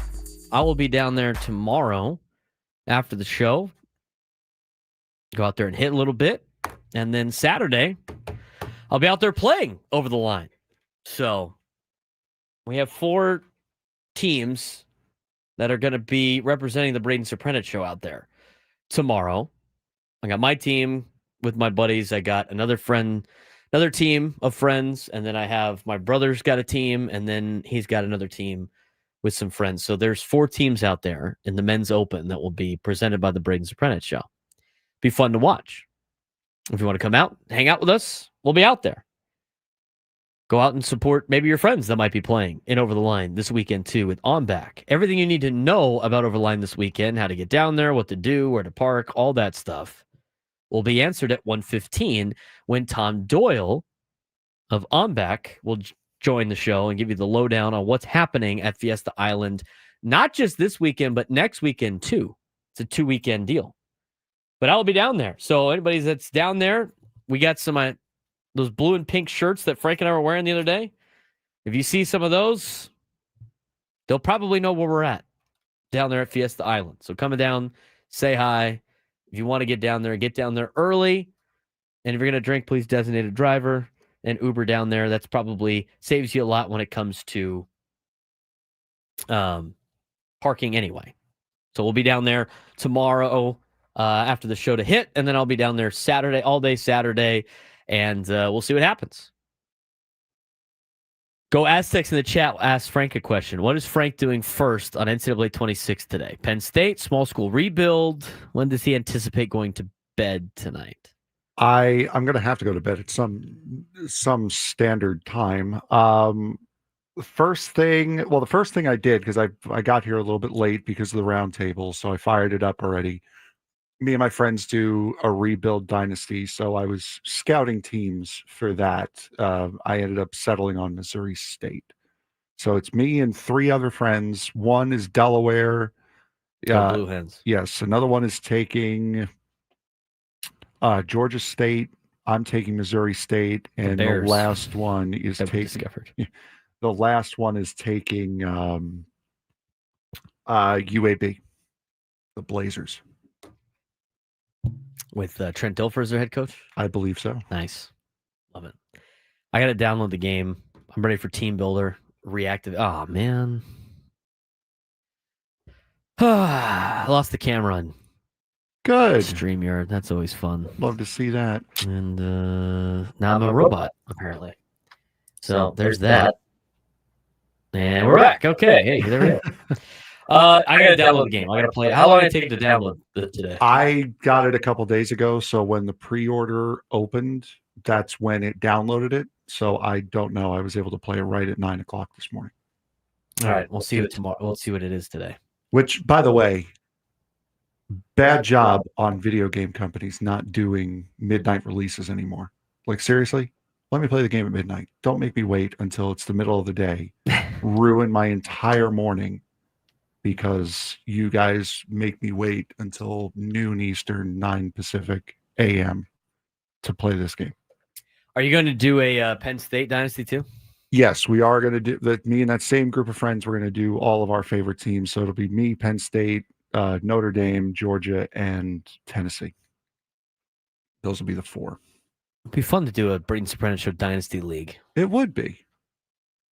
I don't know if there's like contest rules we have to go through or something like legalities of stuff, because it's like it's the same thing as when Scraby does like his bracket pools or something like that. Yeah. As long as there's no prize, I guess. Mm-hmm. I don't know how it works or how to set that up. But it's something we should do in like August. Yeah. Maybe after I download the game. After the game gets sort of flushed out and some of the bugs are patched, and yes, it's an EA Sports game, so there's going to be bugs in it. And after TCU shreds the first opponent and they get a ratings boost on everything, we'll be in. Apparently, the Payne, our running back, is a cheat code on the game, is what I was told. I haven't seen that yet. So, I sent you the team ratings. I sent you their star rating, and that's it. 3.5 stars is enough for me to use as a dynasty. We'll be winning a national championship soon. Won't take a lot of effort. 833-288-0973, 833-288-0973. We're going to get to Josh and El Cajon in just a second, but I do want to mention we do need somebody for the sports standoff, the midday sports standoff. If you can take me down to sports trivia, you will be qualified for a chance to win our grand prize, a 2-night stay at Park MGM Las Vegas, 2 tickets to Motley Crue on September 19th, and a $100 gas card. Catch Motley Crue's Las Vegas residency at Dolby Live at Park MGM September 12th through October 3rd. Tickets at Ticketmaster.com. And I'm a robot again. Your camera has been wild these last couple of days. Like this whole week has been. I think you might. This week hasn't been too bad. It was been like other. We've had this problem before. It just goes in and out. Now it's going to be echoey again because I got to mute the mic. There we go. All right. There's that. Let's get to Josh in El Cajon. He wants to talk Padres, trade deadline, pitching, all this sort of stuff. All the trending storylines of San Diego Padres baseball. What's going on, Josh? How's your Thursday going, man? Doing all right. Heading into work. And Frank, the Craft Taco is the most obvious place to find, buddy. You gotta find that. Wow! I'm sorry I couldn't see the white wall. He was the white all sign nice on the to white you. wall. He was all nice to you. meerkat. He was all nice to you when he called in. Hey, bud, what do you want to talk about? Oh, Potter's up. And then Drop the ripped hammer. him as soon as he came on. Got it. I Nice love little it. icebreaker. That's right. Josh setting the tone early. Just bang. Wow. Josh, he is in control of the phone. I mean, he could hang up on you at any time. Just be wary of that. Frank, we're going to be playing tonight, anyways. All right, so we'll log on. We'll play some football. A little NCAA. I love it. What do you got for me today, man? So you're talking Cease this morning, and then Duran, obviously, most recently. What are your thoughts on Luis Robert Jr. from the White Sox, buy low type deal? I know he's got a big bat. This year he's not playing too hot. So that's a thought I have. In addition to the Cease issue, is what are we going to get instead of Cease if we do trade him? I mean, or who are we going to want in the postseason that has an arm that we can trust? I mean, it's the first half of the season, we're a knee-jerk reaction fan base, but that's kind of where I'm thinking. And then for selling, I mean, what if we throw, Bobby fastballs on the trade deadline and see where, take Estrada, have him replace him, which I'm fine with. But that's a trading piece right there. And Wandy Peralta, people are, ecstatic about on other teams, but I don't know. I just want to hear you guys' thoughts on a few little things like that. I mean, the Cease thing is, there's nothing we can do. Obviously, we don't want to take his contract next year and selling him now, but what team is going to take that? So we have we have something, the devil we know with, Cease. So, just want to hear your boys' thoughts. Thanks for having me on, and love the show. Appreciate it, Josh. It's a good phone call, man. Set the tone early, Frank. Yeah, it was all right. It was all right. That's okay, phone call. It was all right. Craft Tacos right there, dude. How do you miss it? Sorry, I missed the white sign. You know what? I think you guys wall. need to go to Craft Taco and hold hands and sing Kumbaya. They have a giant meerkat on the window. They have a shark hanging from the ceiling. Like, there's stuff to look at, man. It's highly distracting. It's not like it was a blank, empty room and I missed it. There's stuff going on. The sign blends in with the wall. It's a little bit. I got to agree with you on that. I'll give you the benefit of the doubt. But as Eddie from Craft Taco gave us the step-by-step instructions, it's not difficult. All right, let's answer all of Davis's questions. Davis, you had a lot there, so let's break down step-by-step. What? Josh. What did I say? Davis? Yes. Josh. All right, Josh. It was a good phone call. The what was the nickname he gave Luis Robert Jr.? Bobby something? I don't remember. Honestly. Bobby something. He had a nickname for everybody. Luis Robert Jr. Here's my take on Luis Robert Jr. I think he is worth a chance. Lou Bob is what he called him. Luis Robert, Lou Bob. All Roberts are Bobs now. I think he's worth the chance on a couple of stipulations. One, he's not worth trading a lot for, which I don't think the White Sox are going to get a lot for Luis Robert Jr. because he is, one, a rental, and two, he's not performing well in this season, which is a rental season. Usually rentals that come through are guys that are having really good seasons. Those are the ones that get you a decent amount back. I mean, the White Sox can sell what he has been as much as they want, but he's only going to get what somebody's willing to pay. I don't think it's going to cost too much to acquire Luis Robert Jr. As long as it doesn't cost a lot and you get somebody else from somewhere else, I think it's worth to take the risk of of Luis Robert Jr. having a new lease on life in a new place. That's what I think. But that being said, if you are only going to trade for Luis Robert Jr., or if it costs you a top prospect, or if they want an Ethan Salas, they say kick rocks, we don't need him. If that's the only move that you make, I think you're in a good spot. But I don't mind taking a chance on him if you got something else in the bag ready to go. That's Luis Robert Jr. Talked about Dylan Cease. Sometimes the devil you know is better than the devil you don't, is what he was alluding to on that. I think there's something to be said about that. I don't know what you could get for a Dylan Cease. Everybody says like a piece. Oh, you can get a good piece, good piece, good piece. I don't necessarily know if that's to be true. You know, I still think as bad as he has been, his metrics show that he could be better. But I'm losing my patience on him anyway. I don't really like Harrison Bader either. Jake Waters in the chat. So we talked about tradings, like what do you do with Cease? He talked about Luis Robert Jr. Willing to part ways with Suarez. I could see the Padres sending Suarez to a contender and getting something back in return and then using that to go get another piece. You know, I don't necessarily think you're going to be getting a major leaguer for a major leaguer with a Robert Suarez deal because he is a rental, unless it's a rental for a rental. You know, and I guess the Red Sox would be one of those teams where if you think you can get not really, because Jarren Duran's not a rental. You'd have to find a team that is looking for pitching that's got a plethora of outfielders for that to make sense. But I could see the Padres selling and buying at the deadline and giving Robert Suarez Jr. to a contender, and then the return using that to go get an outfielder or go get another pitcher or something like that. I think the Padres are okay in the bullpen where they could part ways with Robert Suarez. So if you get a couple prospects back for Robert Suarez and use one of them to help get like a Jarren Duran or something like that, I'm fine with it. I'm fine with it. Was that it? Was that everything? Did we address everything that Josh had said? I think we have. Is it time to get to the standoff? Yes. Yes, it is. Welcome to Midday Sports Standoff on the Braden Surprenant Show. I can't believe what I'm seeing right now. The ultimate head-to-head battle where sports knowledge and quick thinking collide. No, he's no good. Are you kidding me, Mr. Contestants will go toe-to-toe with Braden in a sports trivia deal where every correct answer brings them closer to victory. Down the sideline! Wow! Unbelievable! But 3 strikes and it's game over. This is not Detroit, man. This is the Super Bowl. Can you outsmart Braden? The Midday Sports Standoff starts now. All right, Frank, who we got playing today? Today, we have Hector in San Diego. Hector, how you doing today, bud? Good afternoon, fella. Good afternoon. Good afternoon. All right. So this is going to be another one of those topics where you really cannot get one wrong because Braden will steamroll this.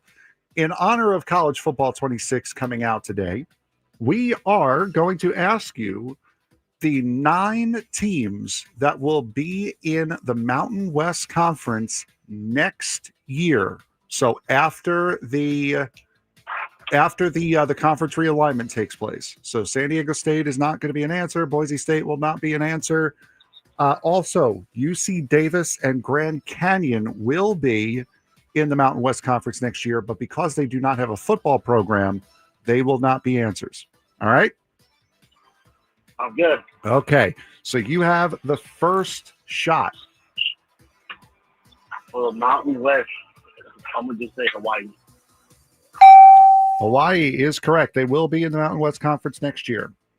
There's 9 of them, right? 9, yes. Well, now 8. Yes. We'll do the Running Rebels of UNLV. UNLV. Hector.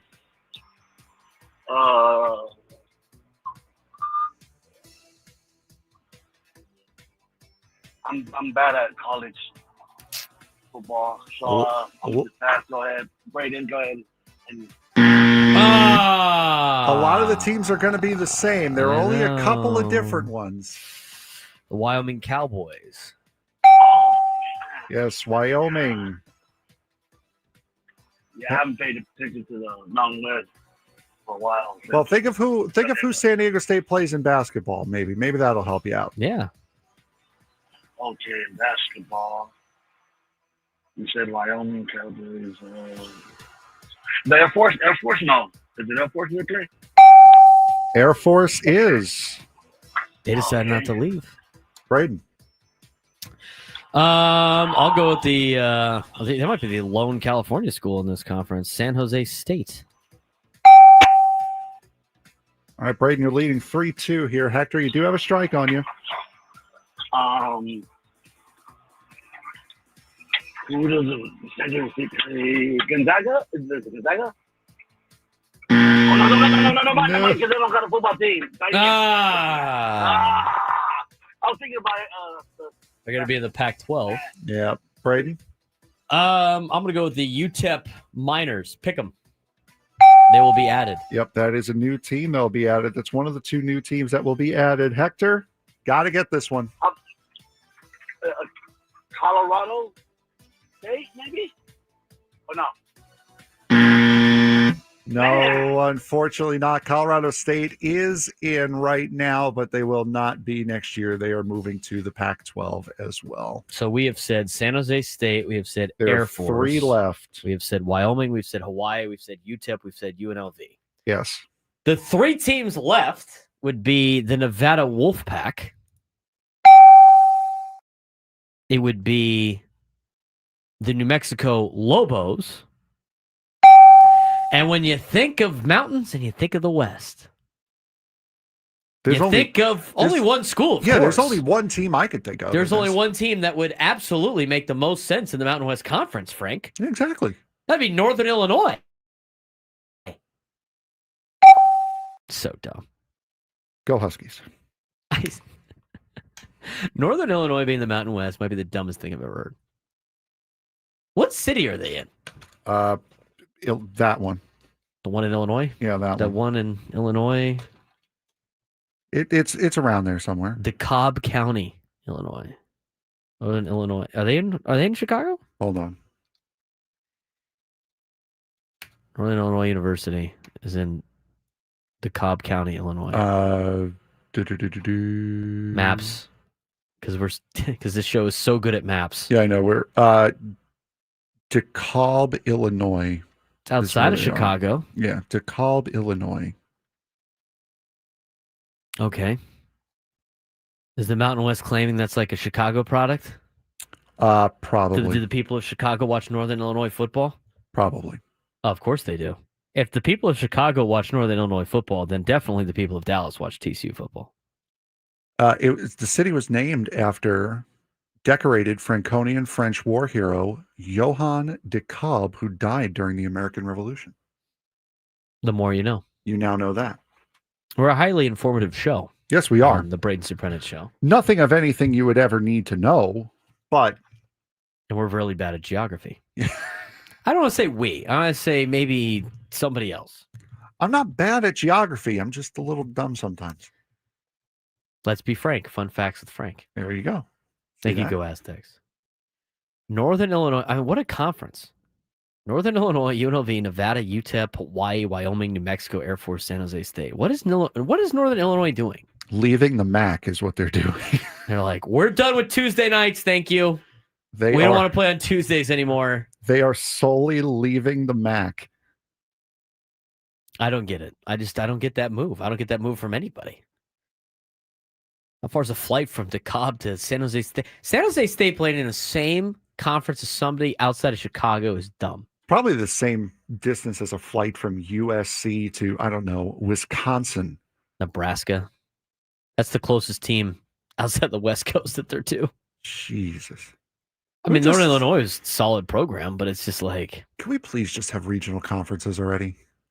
Money? College football, something? you still have the SEC in that case. If we just do regional conferences, you still have the SEC. You still have the Big Ten in that for that matter. Aside from UCF and West Virginia, you really still have the Big 12. Big 12's in the middle of the country. Yeah, just please go to 4 geographical conferences. Just split the country in 4, and everyone who's in your quadrant, you play each other. You know, it'd be like a great conference. Like if you put like if you took Stanford, Cal, USC, and UCLA out of the Big Ten, and you put them with, you take Oregon, Washington, USC, and UCLA out of the Big Ten. You take Stanford and Cal, the ACC, and then you take Arizona, Arizona State, Utah, and Colorado out of the Big 12, and you pair them with Washington State and Oregon State. That'd be a pretty solid conference.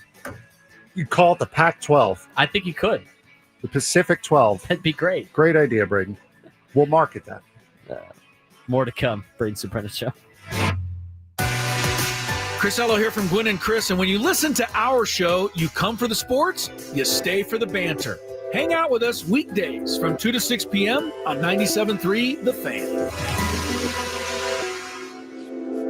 Hey guys, it is Woodsy. If you're dealing with joint pain, let's get you some relief right now. QC Kinetics offering free laser treatments all through July. When you schedule your complimentary consultation, just give them a call to book it. You've heard me talking about how QC Kinetics help get relief in my wrists. They are incredible. They'll actually do a free laser treatment on the area that's been bothering you. It helps decrease the pain, calm the inflammation, and increase your range of motion. They'll review x-rays or MRIs as well. People all over the country have been able to avoid surgery just by getting a second opinion from QC Kinetics. Right now, again, you got nothing to lose and a free laser treatment to gain just by booking your consultation this month. That's QCkinetics.com. So why wait? Let's get you feeling better. All you got to do is call QC Kinetics today. Let them know, hey, Woodsy from 97.3 The Fan sent you. Their number is 619-614-PAIN, 619-614-PAIN, 619-614-PAIN. It's QC Kinetics. Get back to being you and doing the things you love to do. It's going on now. Toyota's Summer Drive Sales Event. Now's the time to hit the off-road with big savings on a new Tacoma or Tundra with their astounding torque. Time for a great deal on a fuel-efficient new Camry, Corolla, or Corolla Cross. Time to save and experience new adventures in a versatile RAV4.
1 o'clock on the Braden Surprenant Show on a Thursday. Getting you ready for Friday nights, or Friday action tomorrow, in which we will be ready for the Over the Line weekend. Tom Doyle from OMBAC will join us next to talk a little bit about what to expect from Fiesta Island this weekend and the Over the Line tournament. If you're somebody who likes to go to Fiesta Island, maybe on the weekends, walk your dog, probably not the best 2 weekends to go, the next 2 weekends. Unless you want to hang out with everybody playing OTL.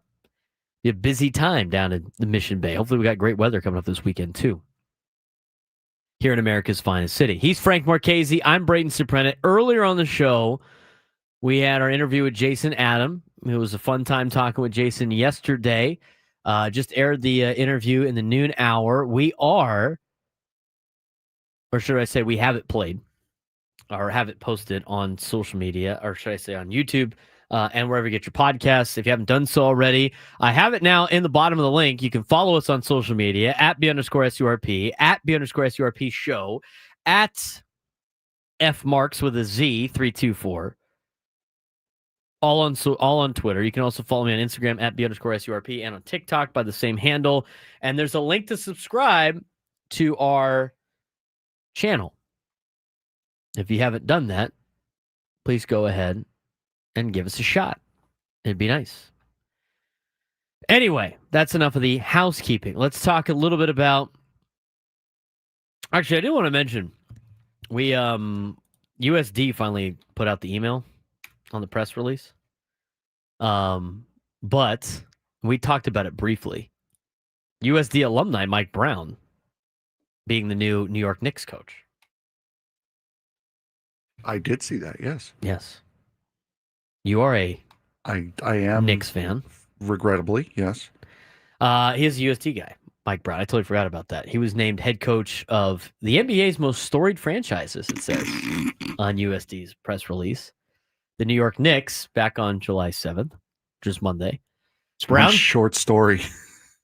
Brown played for the Toreros men's basketball program from 1990 to 1992 for Hank Egan and began his NBA career under the tutelage of fellow USD grad and former NBA head coach Bernie Bickerstaff. Since then, in 25 years in the NBA, he's led 3 different franchises, collected 2 League Coach of the Year honors, and won 4 NBA championships. Quote, USD played a fundamental role in my development as a young man and eventually as an NBA coach. I have a tremendous gratitude for the opportunity to play under Hall of Famer Hank Egan. Most importantly, just because he is just an outstanding person who taught me so many life lessons. He played 2 years at USD for Egan after transferring from Mesa Community College. It was Egan who introduced Brown to Bickerstaff, allowing Brown to get his start in the NBA. He is one of 5 former Torero Hoopers to become an NBA head coach, joining Bickerstaff, Eric Musselman, David Fizdale, and James Borrego. So there you go. There's your local connection to the New York Knicks. Lovely. I think you should roll in with a USD Toreros Mike Brown jersey. I will do that. I'll get right on it. I know. They just put that out today. USD, if anyone wanted to supply said jersey, that would be incredible. They should make them. Gift shop item. Yes. I don't know how much more. I don't know. I don't know. I just wanted to put that out there. Okay. So we talked a little bit about the Jaren Duran thing. Has it come to a point, Frank, where we have to come to terms with this is probably just going to happen? No. It's and I said been rumored a lot, and when these things usually happen, Preller usually makes the deal. It happened with the Rise. It's happened in the past. I said Should you start preparing yourself for Jaren Duran to be a Padre and for you to potentially give up some top prospects? I said it yesterday. Jaren Duran will be at Petco Park on August 8th. It's just not going to be in a Padre uniform. I don't see why the Boston Red Sox, given the situation that they are over 500. Unlike all the teams that we brought up yesterday, the Red Sox are actually over 500. I don't see why the Red Sox would sell at this point. I really don't. And Jaren Duran being a part of that, I understand now because of Roman Anthony that they have some outfield pieces that they can afford to give up I don't see why they would go full on sell with a guy who's one of their bigger names. Would you trade, if you're the Red Sox, would you trade Jarren Duran for a starting pitcher? If knowing that starting pitcher And most likely is going to be Dylan I didn't say the Cease, Padres. no. I just said in general. Would you trade Jarren Duran for a starting pitcher? It would depend on who the starting pitcher is. Starting pitcher to help you in the playoffs. That could be Ben Brown at this point. He's down in AAA Iowa right now. No, a starting pitcher that can help you in the playoffs. Any of the starting pitchers that might be available. Would you do that? Because they need pitching. If you're the Boston Red Sox, if you traded Jarren Duran for starting pitching, would that be selling? No. That wouldn't be selling. You'd be technically buying. It would just be I would be more money. I would be more content if I were the Red Sox trading Sedan Rafaela. That is who I would be more looking to ship off for pitching. Can they just give him a contract? I don't know. Wasn't my week to watch them. I would think. I don't think them trading away Jarren Duran is selling. It might be part of their overall scheme to maybe shed some payroll, but the payroll is not a lot. I mean, Jarren Duran doesn't cost you a lot. Duran's making $3.9 million. If you got young guys coming up and you're not going to extend Duran, might as well get something for him. And if that something can get you a pitcher or another bullpen piece, which is what Boston needs, then it wouldn't be selling per se. They did just sign Sedan. He's got a club option in 32. So they're not going to trade him. That'd be, they did sign and just get rid of Devers. I'm interested to see what the Red Sox decide to do. The more I look into this Jarren Duran thing, the more I see red flags of he had his big year in Boston. It was last year. He's having a good year this year, but it's not what he did. I don't think he's ever going to replicate what 2024 was. His 2023 looks a lot like this year in 2025, 28. You'd have him for 29, 30, and 31 seasons? Or is he... He's on a club option. He's got a club option next year, and then he's an ARB3, ARB4. The club option gets erased if he gets traded, apparently. So you'd have him until 20. You'd have this starting outfield. Let's say you'd have Duran, and you'd have Merrill, and you'd have Fernando through 28. You can use, and that's not going to cost you a lot of money. And then you can use those resources for other things. Now, here's the deal. Now I'm starting to talk myself into this. As long as you don't give up like a Salas or DeVries, that fixes you won't have to worry about getting another starting outfielder for the next 3 years. He hit 295 in 2023. Yeah, he had a 2.2 WAR. You said 25 is looking more like 23. He hit 295. He's hitting 2. Yeah, but his WAR's the same, is what I was looking at. His overall performance, his WAR was the same. He hit same amount of home runs. He played in less games. He has more RBIs this year. His average is lower, but his everything else is relatively the same. He only had 82 starts that year. So he's 2023. Yeah, he's already over those a lot of those things. But it's not an 8.7. I just looking at strictly the WAR, negative WAR, 2.2, 8.7, 2.2. Yeah, I didn't realize you were looking at his overall performance as a player. Average. Yeah, average wise, I mean, that was the best year he ever had was 2023, but he didn't play as many games. He had way less at bats too. He had 332 at bats. He's already well beyond surpassed that. But let's think about this for a second. You do not have to make a move in your starting outfield for the next 3 years. How much money does Jarren Duran get in arbitration? A couple million? Maybe. He's not going to get a ton. He's getting 3.7 at the moment. He's probably going to get like what? Max of $5 or $6 million? I'd probably say about 5.5. Then it'll probably go up to 7. And so you're getting a starting outfielder for the next 3 years for less than $10 million a year. I'm not saying it doesn't make sense for the Padres to do I'm saying I don't see Boston doing it. I think Boston's got all these guys that they want to play. I think the fact that he's rumored to be traded at all is a sense that they're trying to go young. If it gets him a pitcher, how much I don't younger think they do you care. want to go? Look at the other guys in that roster. He's 20. He's 20. Going to be 29 next month or 2 months. Look at those other guys on that roster. You got to have veteran Christian experience. Campbell, 23 years old.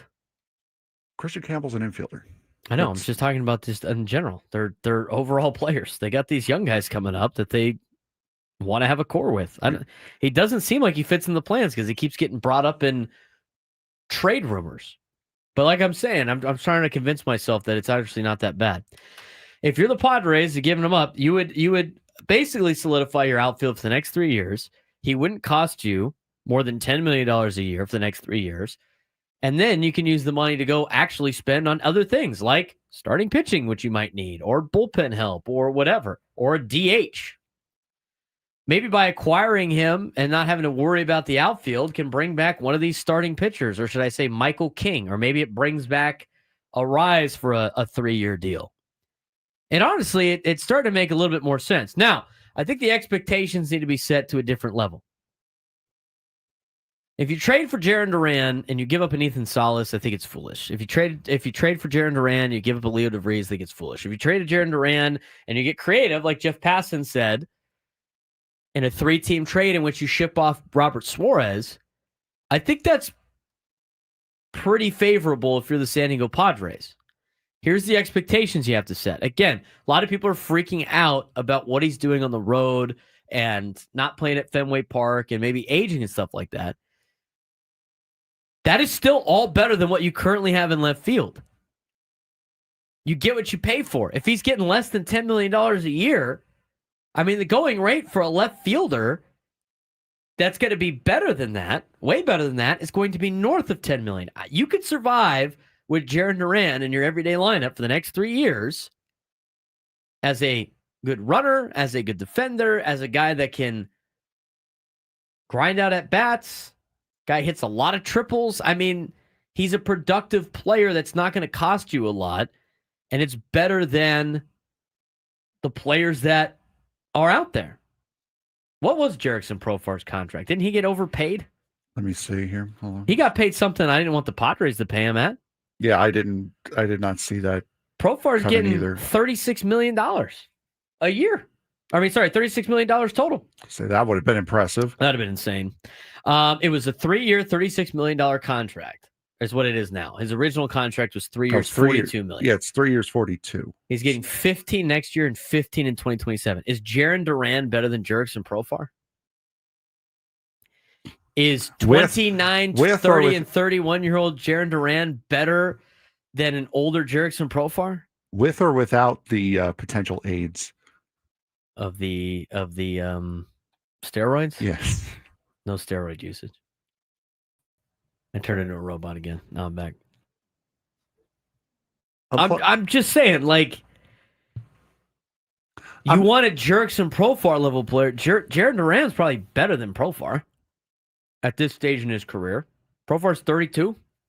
Gonna be 30. I mean, Profar had a really good year last year. That was about it. Again, I'm not saying it's a bad idea for the Padres to do it. I think it would be a good idea to get him in here. I understand that he might scare some people off hitting 226 on the road. I get that. But I don't see Boston getting rid of him. I think they're going to, if you're going to shed, if the Red Sox want to shed contract, what is shedding $3 million going to do? Doesn't do much. If you're going to shed contract, then you're shedding Trevor Story. That's what you're wanting to do. I don't think they're going to shed contract. I think they're going to trade him, and they're going to flip it into pitching. It'd be the same thing as the Padres getting rid of Robert Suarez and getting something back and flipping it for something that can help your team. So, if they make a trade, the Red Sox can trade Jarren Duran and be considered buyers. I'll tell you. I'll explain when we come back. Braden Surprenant Show, San Diego's #1 sports station, 97.3 The Fan.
It's 1:20, which means we are 2 segments away from ending the show, which means Frank is 2 segments away from firing up NCAA 26. 100%. You gonna come down to OMBAC this weekend? I have to after yesterday. Yeah, so There's I kind no of have to excuse. There's now no excuse for you to come out for at least a couple hours at Over the Line. make my appearance, shake some hands, kiss some babies, and That's then right. Present out some we go. T-shirts. Exactly. Do your thing. Yep. Should I just like ball up T-shirts and throw them at people? Not a bad idea. There we go. Perfect. There's a lot of women that go down there, Frank. Just saying. What, you want me to throw them at women? What are we doing I'm here? just saying you can talk to them or something. If you want. Bro. It's a nice place for a single guy. Just saying. Fiesta Islands, fun time. OMBAC, fun time. Good to know. I'll be playing this weekend. Have a couple of teams out there, and it should be a fun time. But for anybody that is new to Over the Line or wants to go check it out, or people that have signed up that don't know what they're signing up for, Tom Doyle of OMBAC joins the show to give us a preview of what to expect from Fiesta Island this weekend for Over the Line, the World Championships. Not just this weekend, but also the following weekend. Tom Doyle joins us on the Braden Surprenant Show. What's going on, Tom? How's your Thursday going? It's going well. Sadly, I'm at work, just running some errands to get us ready for this weekend. But, we're firing on all cylinders, getting that place ready for everybody. So what's the next couple of days like for you and the people at OMBAC as you set up the first weekends? I know, I'm going to go out there and hit on Fiesta Island tomorrow for a little light practice. Sounds like you're going to start putting the boards up maybe. What's Friday, Saturday, Sunday like for you guys at OMBAC? Well, it started for us back on Monday. We started putting our different compound boxes out so people could start getting their areas ready to go. Bracket board went up, I think, Wednesday. We got a fresh coat of paint on it. So we're getting as much as we can, ready to roll as early as we can. So guys have been working around the island nonstop, basically sun up to sundown since Monday morning to get everything ready. Tomorrow morning, we've got a couple of TV spots going on early. And then by the time I'm done with those, court should start going out. In the afternoon, we should have the initial games for Saturday morning up on the board in case anyone's hitting and getting some reps in. They can see where they might be playing. Of course, subject to change, depending on what happens with the brackets Friday night. So, it's organized chaos, getting us ready to, have 8,000 or 10,000 people show up through on Saturday, get ready to have a good time. I've been playing Over the Line now for the last couple of years in the men's open. I played junior Over the Line because my dad and his friends for a long time played Over the Line. It was kind of passed down. And so there's a lot of us out there that are multiple generation San Diegans that know what to expect from Over the Line weekend, or should I say weekends here at Fiesta Island in America's finest city in terms of what time to show up, what time to, that if you want to try to hit before, where to set up, like all the rules. But not everybody knows said rules. So I know you got the 5 Bs that you can mention, but also for somebody that's been a part of this for a long time, what's your best advice for people that are playing at the tournament of what to expect, what time to get down there, and what it's like on a Saturday morning out there at Fiesta Island? The main thing that we try and tell everyone is get there early. The men's open division will go up tomorrow. First game will start at 7:30, so we'll have those up, 6:30, 7 o'clock in the morning. Our bracket guys, as they stroll out and have their copies in hand, they'll start putting up games. So we want to make sure whoever is in men's open, you could be one of those first games up at 7:30, and we do need to get the tournament rolling, and we have forfeit people before in the first games. We don't enjoy doing it most occasions, but we will do it if we need to. So just make sure you're there early. For the other divisions, like on Sunday, we have Century and Canardley in our co-ed division playing. Our commit division starts tomorrow, but those start a little later on in the morning. Whatever your start time is that it says on our social media posts, all that kind of stuff, just get there a little early. Make sure you find parking. You get there, you're all set and situated with your team ready so you know where to go. So by the time your game's actually up, you're at the court and you're ready to play. Sorry, with Tom Doyle, who works for part of OMBAC. He'll put up the big OTL weekends. I don't know where that vibrating's come from. I don't know if Tom's getting another phone call somewhere else. But what to expect from this weekend in Over the Line for anybody that wants to go check it out. For people that want to go watch, like our guy Frank here, who's never been out there for Over the Line but might want to come down and watch, What's the parking situation like on Fiesta Island? Is there a certain time you got to try to get down there? In terms of trying to get on the island, is there a place to get dropped off by an Uber? What's that kind of situation like for maybe the people that are not playing but want to go down and watch some of their friends play? Sure. So parking around Fiesta Island is free on the road that drives around Fiesta Island. You can park off to the side. I believe they do it everyone to like slant park just to take up as much or as little space as possible to get as many cars in as you can. And then we do sell a parking pass. It's valid for our designated parking area, which is across the street from the playing area entrance. So you park in our lot, which is $20 a day, or for $40 you have both weekends and all 4 days. It's about a 5-minute walk at most from the upper corner of our lot to the entrance where you see our welcome sign. So the designated parking pass is a great opportunity to save yourself from walking and be right there in the thick of the action. So we recommend that wherever we can. Uber and Lyft are dropping off right outside our playing area entrance. We have a lane set up for them specifically so they can get out of the way.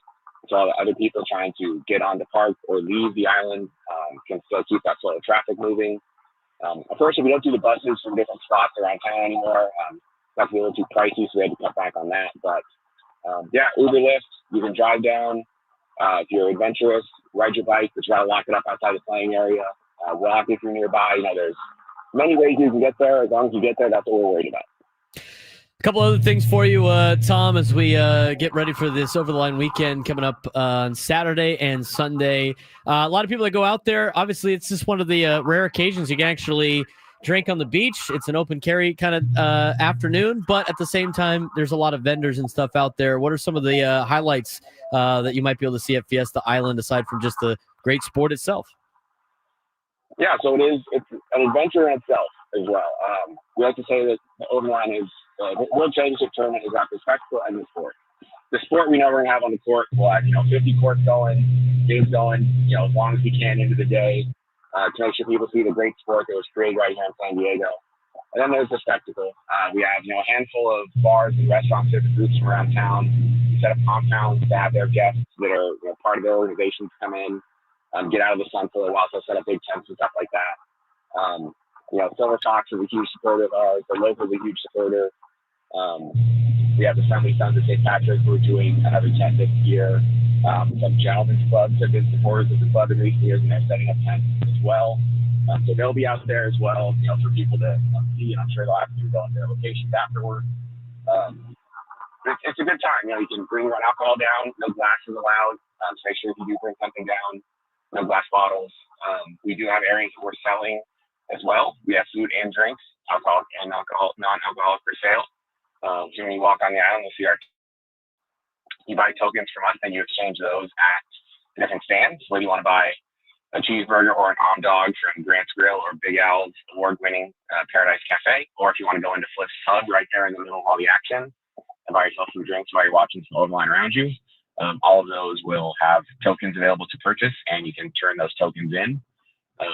We use tokens because we don't always trust our members with money, so we want to make sure we have an easy way to track sales in different areas. So we've been using them forever. They're cool wooden coins. If you're like me, you buy $100 worth every year. You use what you can, and then in your bag, the OTL bag, you find some every year. You throw them in a cup holder in the car, and then every year it's like, oh yeah, I've got 10 more I need to spend. Perfect. That's awesome, Tom. We appreciate your time coming on and explaining, what's it going to be like at that OMBAC. And I'll definitely have the full report on Monday as I'll be out there on Saturday. Thanks again for jumping on. No problem. Thank you. And Frank, you got to hit me up. You're going to be there tomorrow. We'll make sure you have a good time. Will do. Thank you very much. Tom Doyle from OMBAC joining us on the Braden Surprenant show. Got to get Frank out there. What was that noise? I don't know. Go Aztecs. The robot from your camera is now attacking his phone. Yeah, we got the little gremlins have been running wild here today. Oh my God. Here's what Tom said. I knew all the answers to some of these questions before because I have been to OMBAC multiple times. My dad used to play a long time. In fact, like when I was born, they had their first annual Woody tournament in 1995. But before they used to use metal bats. Could you imagine some of the softball bats I have right now? I'd be breaking hands. They used to use metal bats with the softballs out there. You had to catch bare hands. Listen, man, that's back when men were men. All right. Well, obviously in '95 they're like, we're done with this. When fingers didn't have to go this way, they could bend back the other way. Tough hands, dude. Exactly. That's why construction workers are good and off at OFTL. Got tough hands all day. So, 1995, they had the first annual Woody tournament. It was in the springtime. It was in March. My dad missed it because I was being born, and everybody on his team signed this 1995 wooden bat, first annual Woody. And so when I went out for Over the Line and played junior Over the Line, I used that first annual Woody bat, and I ended up winning the junior Over the Line tournament the first time I played with the first annual Woody bat, which is cool. I still have it. We have 2 of them at my house. I might have to bring one out there on Saturday. I will not be using that bat on Saturday, but as I said, I've been fortunate. I played junior OTL. I played with my dad one time, and his buddies when I was 8, just enough age to play. I was 18 in high school, going into my freshman year of college. I played with my dad's team for a couple of times, and my dad's pretty good. Him and his buddies were good. I don't know why they don't play anymore, but I knew the lay of the land of, all right, this is the time you got to leave your house. You got to be on the island by this time or you're shuttling in. Make sure you have your cooler packed. Make sure you wear, like, socks are like a huge thing. If you're going to play OTL this weekend, do not play barefoot. You're just going to be so upset. It's not sand that's great to be walking on. You don't know what's in that sand. It's kind of gross. Wear socks if you're going to play. If you're going to walk around in flip-flops, fine. But if you're going to walk in the sand, put socks on. And socks that you'll never use ever again. So it was the socks thing. It was making sure you had your cooler packed, making sure you got to the island early enough. I mean, we're working on our plan right now to get down there. I mean, I think we're meeting at my brother's house at like 5-something in the morning to be on the island by 6 o'clock. And even if you're on the island by 6 o'clock, most of the courts are taken for like warm-ups. So you're not going to be able to warm up at that point. Hold on a second. Time out. Yeah. What's so bad about the sand that it won't hurt you? It will hurt you if you go sand, barefoot. It's awful. But with socks on, it's okay. The socks protect you from the sand. It's like shells and stuff, and there's other things in the sand. You don't think the point of a shell could go? It's not enough through the sock. Not enough down there. You won't understand it, Frank, until you go there. You'll be like, okay, I can see why people are wearing socks. Oh no, I'm not saying go barefoot. I'm trying it took a second before I was like, wait a second. The socks, how does that work? The socks, huge. The socks are huge. I'm just telling you from experience, the socks are huge. I believe you. I'm just saying it didn't connect. Like it's a sock. If there's like a bottle cap or something that'll go through the sock, you'll feel it through the sock. I mean, I've stepped on a lot of things out there with socks on, and I must have good socks. Yeah, get thick socks then. Go for thick socks. Yeah. I'm just to do the sock thing. Got to get there at a certain amount of time. Get water shoes also. Those are things you do. Try to get off the island by 4 o'clock. Starts to get a little crazy after 4. Go Aztecs. My dad working beach patrol for SDPD has shared metal bat injuries he had to respond to. The change was needed. Well, yeah, I would imagine so. And again, like, get off the island by like 4 o'clock. That's all I need to know about OMBAC. It's a fun time, though. It's a good time. Most of the socks, though, are needed, Frank, for like thorns. Okay. It's like the stickers and the thorns. Like on some of the south side of the island, there's a lot of brush. Okay. And the bushes, yeah. Yeah, they're all over the place. Good. So it's more for that than anything else. You'll see me in jeans and steel toes then. That's great. I just hope we're not on one of the South courts. You won't have to worry about it. But it's a good time. So some of the things that I already knew about, like the token thing, they have the no bees, no Bowsers, don't bring your dog, no bottles, no bad attitudes, no bikes. And there's another one I'm blanking on. If you don't know what it is, go to ombac.com. They're serious about those rules. Do not show up with those rules.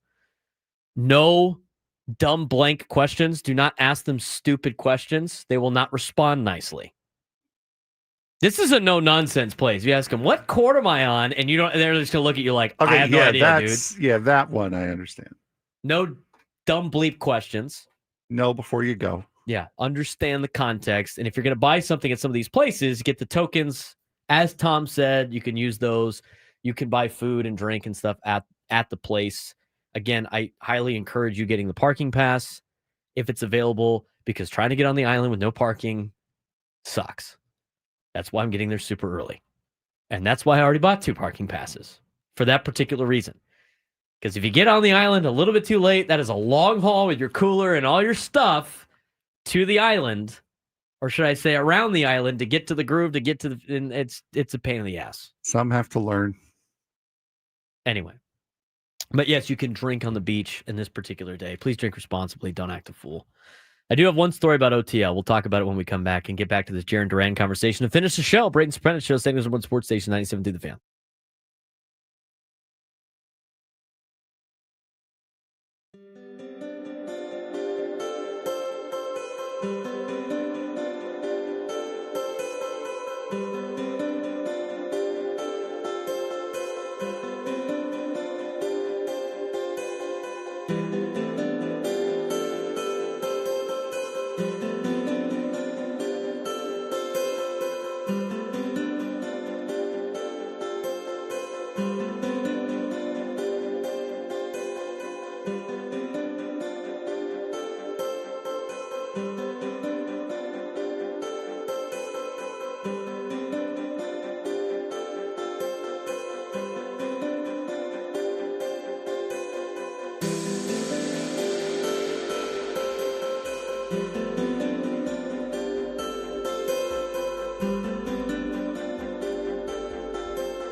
Show blew by today.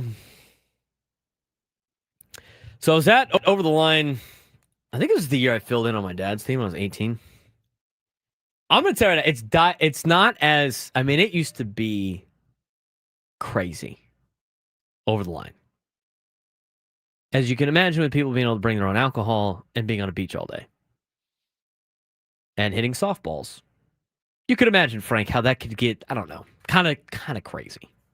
Yeah, I can picture a couple things. I'm sure there's a lot of people out there driving around that have played OTL, that are part of OMBAC, any of that stuff, that have some crazy stories about Over the Line. I'm sure there are. That's why you said to get off the island before 4 o'clock. It's probably a smart idea. Sure, there's less police questioning happening if Not you get only off the that, island you just before don't 4 want o'clock. to. You don't want to. It turns into. It's kind of crazy. You ever read the book Lord of the Flies? No, I watched the movie though. Okay, well, you know the concept of the. Yes. It kind of gets like that after a certain time. So, like, probably should get off the island by 4 o'clock. Cool. So I'll get there at 9. I'll leave by 12, and I'll be good. You could leave by 1 or 2. Still in the zone, but you'll slowly start to see. And it's like my dad said it best. It's what you call a slow build to what could potentially be like an explosion at like 6 o'clock. And during said slow build, Frank, you will start to see moments on the island in which you're like, I got about an hour left. I got about 30 minutes left. And then it's like, it's time to get out of here. Have you ever been at like festivals like that, or like any type of situation where like, you know what? I could see where this is going. It's time to get out of here. I've heard stories from Talladega Boulevard on NASCAR weekend. Yeah. So, yeah. Like an experience for me. We went to the Tennessee-Alabama game in 2022. Yeah, okay. Where Tennessee beat Alabama on the field goal, and that first time beating them in 20 years and all that stuff, right? Mm-hmm. Knoxville was just off the hook. I'm sure it was crazy. My friend's a Tennessee fan, so I'm pretty sure he was probably there for it. Balls. So we were out, and it was like, we got to go out, and nightlife's fun right now. Let's get out. And then it was like speeding cars, and then it was like getting bigger and bigger, and it was probably time to head home. And then that's when like police reports came out about some other things, and you're like, okay, I'm glad we got out of here when we did. So you know those situations, those just turns it's slow building things, right? It's a degeneration of the degenerates. Correct. Which attracts more of that said behavior. So when I was playing with my dad's team when I was 18, this happened around 1 o'clock. Now, again, it's not as bad as it was before. And I highly recommend anybody who wants to go to OTL. It's kind of an 18-year-old plus thing. You should probably not be hanging out with kids. I think no babies is part of the beast. No babies, no Bowsers, no bottles, no bicycles, no bad attitudes. Follow the 5 Bs. No bicycles. Yes. Why no would bicycle. that be? I don't know. Take it up with OMBAC. But if No, you I'm ask that question, it's going to be a dumb, bleak question, and then you're going to get yelled at. Well, no, because nowhere to put them. That's true. Okay. But That would be figured, my guess. I figured it probably would have been a little bit easier to navigate around the island on a bike instead of a car. But probably is. There's nowhere to put it. They don't want it on the. That's fair. I get it. There's obviously a reason why there's no bicycles. I'd like to hear what that story was. When there's a no doing anything in a certain spot, there's probably a good reason for it. With every rule comes a story behind why there's a rule. Correct. So anyway, 18, playing with my dad's team. And at some point, and again, it was like 1 o'clock. It had to be like noon or 1 because I had work that day. I was working at Starbucks. I had to get to work by 4. So I was still on the island, and it wasn't a time yet where I had to leave. So it was before 1 o'clock, I think. Somebody had already had too much to drink. Again, get there to like 6 in the morning. As Daniel in the chat says, it has mellowed out a lot. I mean, the last couple of years I was there, it was not nearly as bad as the years prior when I was like 18. And so, and we got some news for you on the Padres here in a second. Jerry might be upset with said news. So No bikes on the beach. No bikes at OMBAC. Let's be specific here.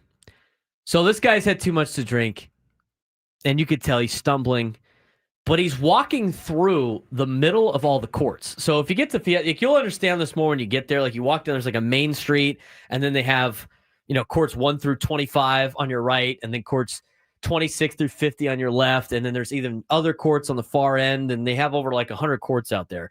He's walking through the middle of some of the courts as people are playing. Ruh-roh. But he's not. He's acting a fool. He's just kind of stumbling, and he's out there, and people are yelling at him to get off the courts. Naturally. And he's there's no like in between. These courts are all right next to each other. There's not a lot of space to get off said courts, and he's right smack dab in the middle. And so he's just like, he does his thing, and then he's had enough people yell at him that he gives the double bird in the direction of whatever. The person that yelled at him, right? Mm-hmm. Gives the double bird to the crowd. That's not really a great idea. Yeah, no. Do not incite these people that are out there at OMBAC, especially when you're slowing down the tournament. So what does somebody yell? I will give a 30 rack to anybody that hits him with a ball. Now, a lot of people have supplied their OTL balls for warm-ups for batting practice. They all get pulled out, and it's rapid fire on the drunk guy walking through the OTL courts. It's the snowball scene Yes, from Elf. it is, except everybody's Elf. It's just rapid fire at the drunk guy walking through the court. Did not end very well for him. And at that point, I realized, this is the start of the slow build. I got 2 hours left before I got to go home. I think this is strike one. Yeah, this is we have found our initial point of conflict, as you would if you were breaking down a story in English class. This is the initial conflict of the afternoon. See, but now who gets the 30? Because if 25 people hit him, you got to figure out who the first one was. They didn't care. Free beer is free beer. They made a lot of friends that day. Do you have this clip that Adam sent? I do. Hold on. I got to get it. Let me know when you're ready to play it. Yeah. Because it's important about the Padres. It was foul territory, was it? Foul territory, Jim Bowden. Okay, so here's a couple of reports that we have. Jim Bowden just tweeted this out. Just to be clear about the Braves. And the camera sucks again. He draws the foul. You are one foul away from fouling out with that camera. The camera is one foul away. I am not. It is the camera. All right. Sorry, Jerry and Santee.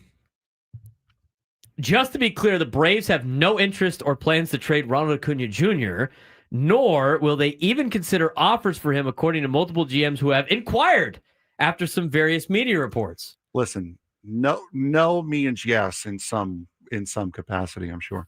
Yes. See right there. Jim Bowden goes on to say, Padres and Rays are interested in trading for Sean Murphy. Okay, makes a lot of sense. We have the Jim Bowden clip. Yes, we do. And here's Jim Bowden talking about the Padres and Rays would like to pry Sean Murphy from the Braves. Now with Atlanta, they're not going to do a rebuild. They're not even going to do a reboot. But that being said, you mentioned Marcell Ozuna with the hip. Still has some power. We still have some teams that need a little bit of offense to their lineup. And I think there's no doubt that if Alex has the right deal for Ozuna, he will move on from him. I've also heard that there's a couple of teams, in particular, San Diego and Tampa Bay, that would like to pry Sean Murphy from them, knowing they have Drake Baldwin as their long-term catcher there.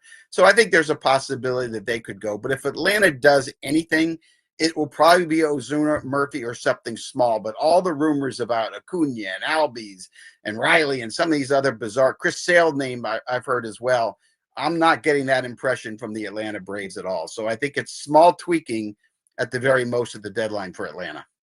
Sean Murphy's under contract through 2028. And then it's a club option for whatever team acquires him in 2029, also for $15 million. Guarantees you got a catcher for the next 4 years. And honestly, Frank, I mean, even though we have kind of poo-pooed this a little bit, it's the same as if you did the JT Realmuto thing, correct? How much JT, except he's younger. Yeah. He's younger. Yeah, more or less. And then in 2028, you'll be paying $15 million for a backup catcher. You're hoping he doesn't get hurt. He has been injury prone. He's definitely going to be a major upgrade behind the plate in terms of hitting for the Padres. So, wealth of knowledge, been with successful franchises and organizations to help the kid along. Yeah, that's fair. You know, that's the guy that you probably wouldn't have to give up Ethan Salas for. They have a catcher there. So who knows what you'd have to give up for him. If they talk about getting clever. If the Padres, let me ask you this question. This might be a pipe dream. It might cost them everything. If the Padres ended up with Sean Murphy and Jarren Duran, and that was it. They didn't add any pitching, and they traded away Robert Suarez in order to do this. I would say that's a successful deadline. How are they a World Series caliber team? That's the question. The question's not. That's obviously a successful deadline, but would they be a World Series caliber team if they just added Murphy and Duran, and it cost them their closer? Player-wise, I think yes. Performance-wise, that's what would determine it. I think roster-wise, that would be a solid roster, good to go. But with how everyone's performing, I would say that's what's going to hold them back. I think they could run with it. With those guys, I mean, think about what the lineup would be. All of a sudden, your worst hitter in the order is Gavin Sheets, Jake Cronenworth. Jake Cronenworth's your worst batter in the lineup. Yeah, and Adam in the chat. Yeah, you would move Jason Adam to the closer role. Yeah, and then you move everybody. You move him back. You move everyone moves back. Morejo in the 8th inning, maybe. Estrada's your 7th. I mean, you're solid in the bullpen.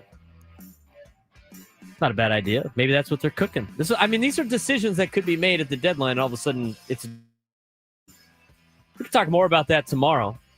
I'd like to know what Frank Marchese does in his first couple days of NCAA 26. Maybe we'll talk about that tomorrow. For Frank, I'm Braden. Gwen and Chris coming up next. San Antonio Sports Station 97.3 The Fan.